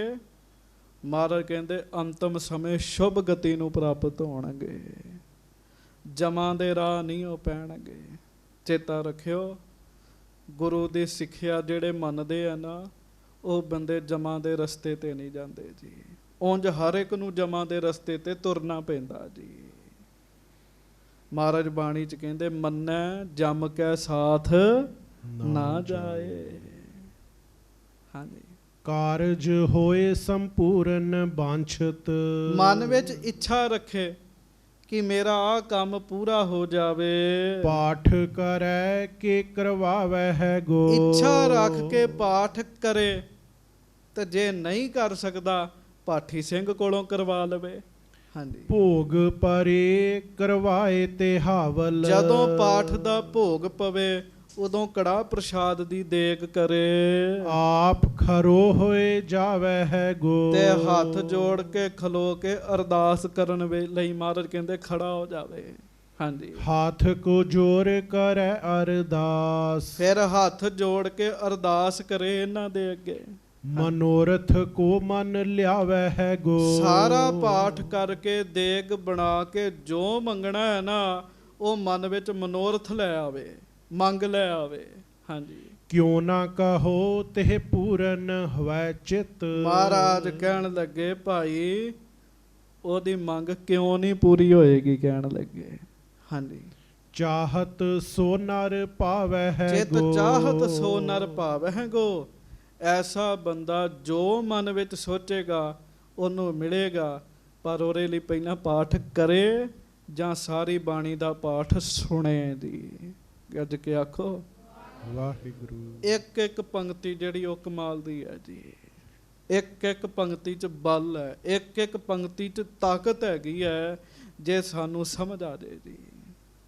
ਭਗਤ ਗੁਰ ਕਿਰਪਾਲ ਸਿੰਘ ਜੀ ਬੈਠੇ ਜੀ। ਕੋਈ ਬੰਦੇ ਆਏ, ਮਹਾਂਪੁਰਖੋ ਸਾਡਾ ਬੱਚਾ ਨਜਾਇਜ਼ ਮਹਾਰਾਜ ਫੜਿਆ ਗਿਆ ਤੇ ਫਾਂਸੀ ਦੀ ਸਜ਼ਾ ਮਹਾਰਾਜ ਮੁਕਰਰ ਹੈ, ਤੇ ਤੁਸੀਂ ਮਿਹਰ ਕਰ ਦਿਓ। ਉਹ ਚੁੱਪ ਹੋ ਗਏ ਜੀ। ਅੰਦਰ ਸੁਖਮਨੀ ਸਾਹਿਬ ਦਾ ਪਾਠ ਚੱਲਦੇ ਹੀ ਰਹਿੰਦੇ ਸੀ ਉਹਨਾਂ ਘਰ ਜੀ। ਅੰਦਰੋਂ ਪਾਠੀ ਸਿੰਘ ਬੋਲ ਪਿਆ, ਪ੍ਰਭ ਕਿਰਪਾ ਤੇ ਬੰਧਨ ਟੁੱਟੈ। ਗੱਜ ਕੇ ਆਖੋ ਵਾਹਿਗੁਰੂ। ਸੁਖਮਨੀ ਸਾਹਿਬ ਦੀ ਪੰਕਤੀ। ਉਹ ਕਹਿੰਦੇ ਫੈਸਲਾ ਦੇਤਾ ਗੁਰੂ ਅਰਜਨ ਸਾਹਿਬ ਨੇ, ਜਾਓ ਆਪਣੇ ਪੁੱਤ ਨੂੰ ਕੋ ਇਹੋ ਪੰਕਤੀ ਪੜ੍ਹੀ ਜਾਵੇ, ਪ੍ਰਭ ਕਿਰਪਾ ਤੇ ਬੰਧਨ ਛੁੱਟੈ। ਉਹ ਇਹੋ ਹੀ ਪੰਕਤੀ ਪੜ੍ਹੀ ਗਿਆ, ਤੇ ਜਿਸ ਦਿਨ ਫਾਂਸੀ ਦੀ ਸਜ਼ਾ ਹੋਣੀ ਸੀ ਨਾ ਜੀ, ਬਾਇਜ਼ਤ ਬਰੀ ਕਰ ਦਿੱਤਾ ਜੀ ਉਹਨਾਂ ਨੂੰ ਜੀ। ਬਾਣੀ ਵਰਤਦੀ ਹੈ। ਮਹਾਰਾਜ ਕਹਿੰਦੇ ਜਿਹੜਾ ਪਾਠ ਕਰੇਗਾ ਉਹਦੀ ਇੱਛਾ ਕਿਉਂ ਨਹੀਂ ਪੂਰੀ ਹੋਏਗੀ? ਕਹਿਣ ਲੱਗੇ ਹਾਂਜੀ। ਸਿੱਖ ਸਰੀਰ ਤਜੈ ਤਿਸ ਪੀਛੈ। ਜੇ ਕੋਈ ਸਿੱਖ ਸਰੀਰ ਛੱਡ ਦਵੇ ਉਹਦੇ ਪਿੱਛੋਂ ਗ੍ਰੰਥ ਕੋ ਪਾਠ ਕਰਵਾਵੈ ਹੈ ਗੋ। ਤੇ ਜਿਹੜਾ ਗ੍ਰੰਥ ਸਾਹਿਬ ਜੀ ਦਾ ਪਾਠ ਕਰਵਾਵੇਗਾ, ਮੰਨ ਲਓ ਕੋਈ ਸਰੀਰ ਤਿਆਗਦਾ, ਸਹਿਜ ਪਾਠ ਕਈ ਪ੍ਰੇਮੀ ਕਰਾਉਂਦੇ ਆ, ਅਖੰਡ ਪਾਠ ਸਾਹਿਬ ਕਰਾਉਂਦੇ ਆ। ਹਾਂਜੀ। ਪੋਸ਼ਿਸ਼ ਕੋ ਅਰਪੈ ਤਬ ਪਾਠਕ। ਮਹਾਰਾਜ ਕਹਿਣ ਲੱਗੇ ਪੋਸ਼ਕ ਗ੍ਰੰਥ ਸਾਹਿਬ ਜੀ ਨੂੰ ਰੁਮਾਲਾ ਸਾਹਿਬ ਵੀ ਭੇਟਾ ਕਰੇ, ਪਾਠ ਕਰਨ ਵਾਲੇ ਨੂੰ ਪੋਸ਼ਾਕਾ ਦਵੇ, ਕਹਿਣ ਲੱਗੇ। ਹਾਂਜੀ। ਭੋਜਨ ਚਾਰ ਖੁਲਾਵੈ ਹੈ ਗੋ। ਪਾਠੀ ਸਿੰਘ ਦੀ ਸੇਵਾ ਕਰੇ, ਉਹਨੂੰ ਪ੍ਰਸ਼ਾਦਾ ਪਾਣੀ ਛਕਾਵੇ ਖੁਸ਼ੀ ਦੇ ਨਾਲ, ਪ੍ਰੇਮ ਨਾਲ। ਔਰ ਜਥਾ ਸ਼ਕਤੀ ਤੇ ਸੇਵੈ ਹੈ। ਹੋਰ ਜਿੰਨੀ ਪਹੁੰਚ ਹੈ ਸਿੱਖ ਪਾਠੀ ਸਿੰਘ ਦੀ ਸੇਵਾ ਕਰੇ ਪ੍ਰੇਮ ਨਾਲ। ਹਾਂਜੀ। ਲਿਆਏ ਕਰਵਾਹ ਵਰਤਾਵੈ ਹੈ ਗੋ। ਇੱਛਾ ਰੱਖ ਕੇ ਕੜਾ ਪ੍ਰਸ਼ਾਦ ਦੀ ਫਿਰ ਦੇਗ ਵਰਤਾਵੇ। ਹਾਂਜੀ। ਸੋ ਸਿੱਖ ਹੋਏ ਸੁਖੇਨ ਮਹਾ। ਜਿਹਦੇ ਨਿਮਿਤ ਗੁਰੂ ਗ੍ਰੰਥ ਸਾਹਿਬ ਜੀ ਦੀ ਬਾਣੀ ਦਾ ਪਾਠ ਕੀਤਾ ਜਾਵੇਗਾ, ਸੱਚੇ ਪਾਤਸ਼ਾਹ ਕਹਿਣ ਲੱਗੇ ਜਿੱਥੇ ਹੋਵੇਗਾ ਉੱਥੇ ਉਹਦਾ ਭਲਾ ਹੋਣਾ ਸ਼ੁਰੂ ਹੋ ਜਾਏਗਾ। ਕਹਿਣ ਲੱਗੇ ਗੱਜ ਕੇ ਆਖੋ ਵਾਹਿਗੁਰੂ। ਗੱਜ ਕੇ ਵਾਹਿਗੁਰੂ। ਹਾਂਜੀ। ਪਰਲੋਕ ਵੇਖੈ ਹਰ ਖਾਵੈ ਹੈ ਗੋ। ਪਰਲੋਕ ਵਿੱਚ ਉਹ ਬੰਦਾ ਖੁਸ਼ੀ ਖੁਸ਼ੀ ਜਾਏਗਾ। ਮਹਾਰਾਜ ਕਹਿਣ ਲੱਗੇ ਹੌਲੀ ਹੌਲੀ ਭਲਾ ਹੋ ਜਾਣਾ ਉਹਦਾ ਜੀ। ਸੰਗਤ ਜੀ ਸੱਚੀਆਂ ਗੱਲਾਂ ਨੇ, ਸੱਚੀਆਂ। ਭਾਈ ਰਣਧੀਰ ਸਿੰਘ ਜੀ ਜੱਥਾ ਲੈ ਕੇ ਹਜੂਰ ਸਾਹਿਬ ਜਾ ਰਹੇ ਤੇ ਰਸਤੇ 'ਚ ਇੱਕ ਹਵੇਲੀ 'ਚ ਰੁਕ ਗਏ ਜੀ। ਹਵੇਲੀ 'ਚ ਇੱਕ ਪ੍ਰੇਤ ਮਿਲਿਆ ਜੀ ਉਹਨਾਂ ਨੂੰ, ਬੜਾ ਤੰਗ ਪਰੇਸ਼ਾਨ, ਬੁਰੇ ਹਾਲ। ਪ੍ਰੇਤ ਨੇ ਉਹਨਾਂ ਨੂੰ ਬੇਨਤੀ ਕੀਤੀ, ਮਹਾਂਪੁਰਖੋ ਮੈਨੂੰ ਮੁਕਤ ਕਰ ਦਿਓ। ਤੇ ਮੁਕਤ ਕਿਵੇਂ ਹੋਣਾ ਸੀਗਾ? ਮਹਾਂਪੁਰਖ ਕਹਿੰਦੇ ਅਖੰਡ ਪਾਠ ਸਾਹਿਬ ਕਰਾਉਣੇ ਤੇਰਾ।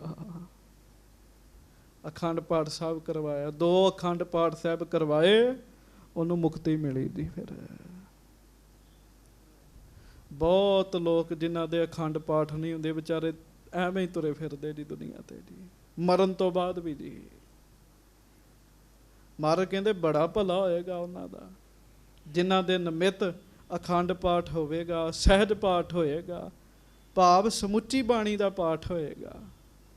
ਔਰ ਕਹਾਂ ਲਗ ਜੇ ਜਗ ਕਾਰਜ। ਹੋਰ ਕਿੱਥੋਂ ਤੱਕ ਗੁਰੂ ਅਰਜਨ ਦੇਵ ਜੀ ਕਹਿੰਦੇ ਸਿੱਖੋ ਤੁਹਾਨੂੰ ਕਵਾਂ, ਜਗ ਦੇ ਜਿੰਨੇ ਕਾਰਜ ਹਨ ਪਾਠ ਕਰੇ ਸਿੱਧ ਹੋਵਹਿਗੇ। ਤੁਸੀਂ ਗ੍ਰੰਥ ਸਾਹਿਬ ਜੀ ਦੀ ਬਾਣੀ ਦਾ ਪਾਠ ਕਰੋ, ਤੁਹਾਡੇ ਸਾਰੇ ਕੰਮ ਸਿੱਧ ਹੋਣਗੇ। ਕਹਿਣ ਲੱਗੇ ਗੱਜ ਕੇ ਆਖੋ ਵਾਹਿਗੁਰੂ। ਸੰਗਤ ਜੀ ਸਾਰੀ ਬਾਣੀ ਤੇ ਬਹੁਤ ਮਹਾਤਮ ਵਾਲੀ ਹੈ ਨਾ। ਇੱਥੇ ਤੇ ਇੱਕ ਇੱਕ ਸ਼ਬਦ ਦਾ ਬੜਾ ਮਹਾਤਮ ਹੈਗਾ ਜੀ। ਤੁਸੀਂ ਸੁਣਿਆ ਨਾ, ਇੱਕ ਪੰਕਤੀ ਦਾ ਪਾਠ ਕੀਤਾ ਮੁਕਤ ਹੋ ਗਿਆ ਜੀ ਉਹ ਜੀ। ਸੰਤ ਬਾਬਾ ਅਤਰ ਸਿੰਘ ਜੀ ਮਸਤੂਆਣੇ ਵਾਲੇ ਇਸ਼ਨਾਨ ਕਰਕੇ ਸੁੱਚੇ ਬਸਤਰ ਪਾ ਕੇ ਗੁਰੂ ਗ੍ਰੰਥ ਸਾਹਿਬ ਜੀ ਦੀ ਤਾਬਿਆ ਬੈਠਣਾ, ਇੱਕ ਓੰਕਾਰ ਤੋਂ ਪਾਠ ਸ਼ੁਰੂ ਕਰਨਾ, ਤੀਜੇ ਦਿਨ ਭੋਗ ਪਾ ਕੇ ਹੀ ਚੌਂਕੜਾ ਖੋਲਣਾ ਜੀ। ਕਮਾਈ ਜੀ। ਪਰ ਇਹ ਸਾਰਾ ਕੰਮ ਪ੍ਰੇਮ ਨਾਲ ਕਰਨਾ ਜੀ। ਹੁਣ ਡਿਊਟੀ 2 ਘੰਟੇ ਦੀ ਹੈਗੀ ਜੀ ਤੇ 10 ਵਾਰੀ ਬੰਦਾ ਉਹਦੇ 'ਚ ਘੜੀ ਵੇਖ ਲੈਂਦਾ ਜੀ, ਤੇ ਕਿਵੇਂ ਭਲਾ ਹੋਏਗਾ ਜੀ।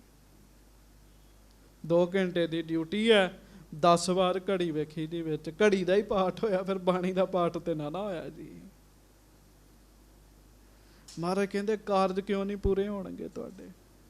ਹਾਂਜੀ। ਸੰਤ ਮਹੰਤ ਚਾਹੈ ਨਹਿ ਯੋ। ਸੰਤ ਮਹੰਤ ਇਹਨਾਂ ਕੰਮਾਂ ਵਿੱਚ ਨਹੀਂ ਪੈਂਦੇ ਵੀ ਮੇਰਾ ਆਹ ਕਾਰਜ ਪੂਰਾ ਹੋ ਜੇ, ਮੈਂ ਕਾਰਜ ਪੂਰਾ ਕਰਨ ਵਾਸਤੇ ਬਾਣੀ ਪੜ੍ਹਾਂ।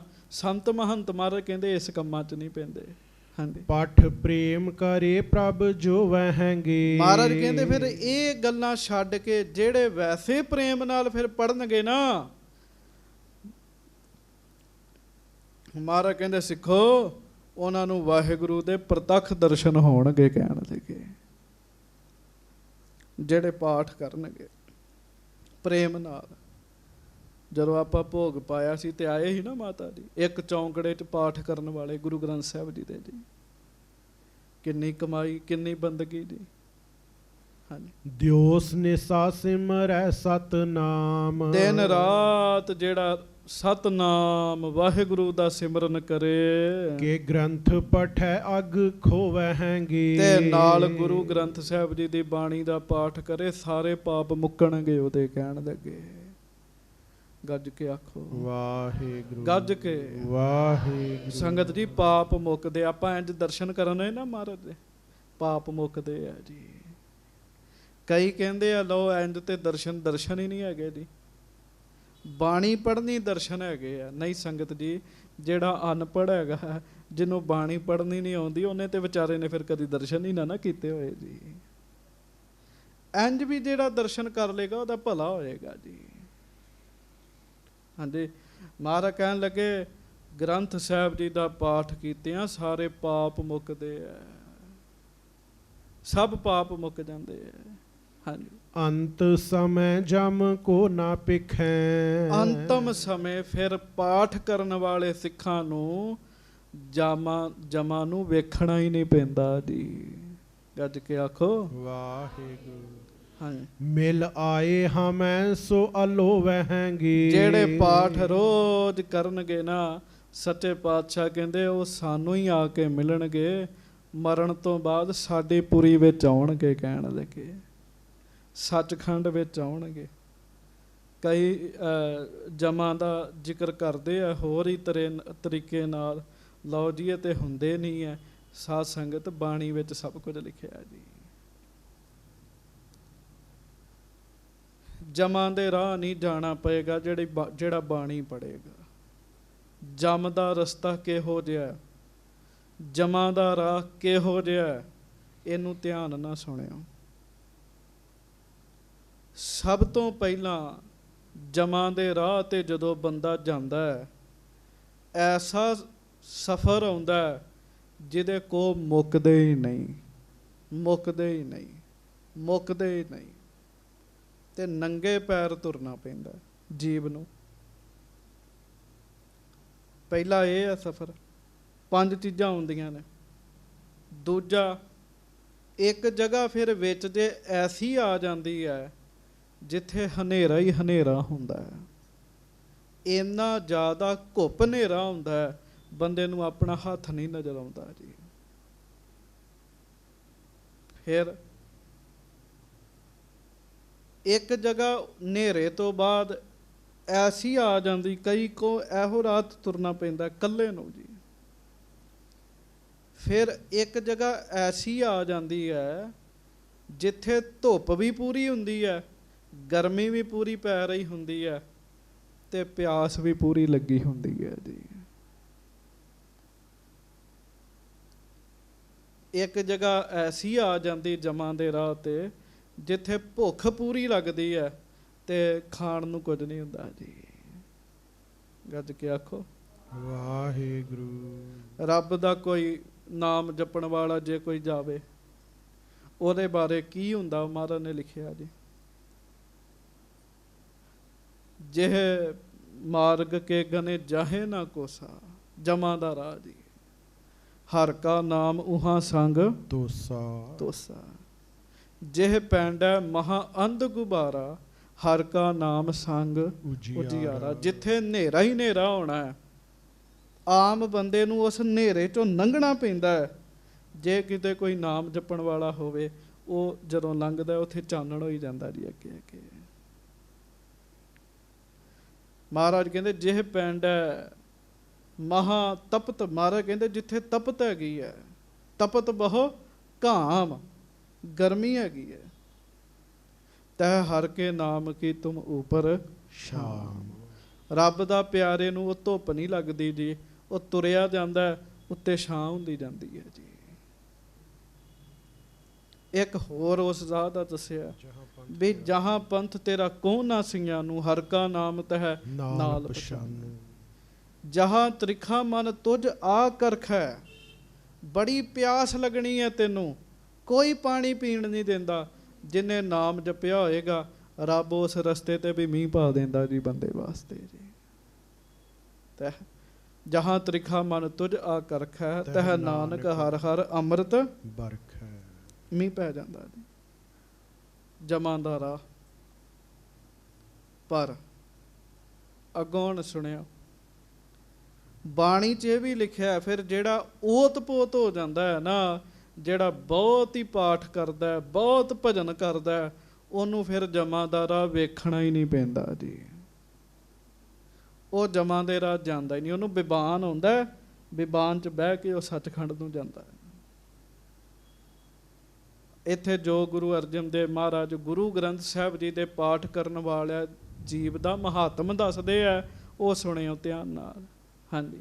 ਦੋਹਰਾ ਅੰਤ ਸਮੈ ਜਮ ਕੋ ਨਾ ਪਿਖੈ। ਮਹਾਰਾਜ ਕਹਿਣ ਲੱਗੇ ਐਸੇ ਬੰਦੇ ਅੰਤਮ ਸਮੇਂ ਜਮ ਨੂੰ ਵੇਖਦੇ ਹੀ ਨਹੀਂ, ਕਹਿਣ ਲੱਗੇ ਜਿਹੜੇ ਪਾਠ ਕਰਦੇ ਆ। ਹਾਂਜੀ। ਮਿਲ ਆਏ ਹਮੈ ਸੋ ਅਵਲੋ ਹੈਂਗਿਓ। ਮਿਲ ਆਏ ਹਮੈ ਸੋ ਅਲੋਭ ਹੈਂਗੇ।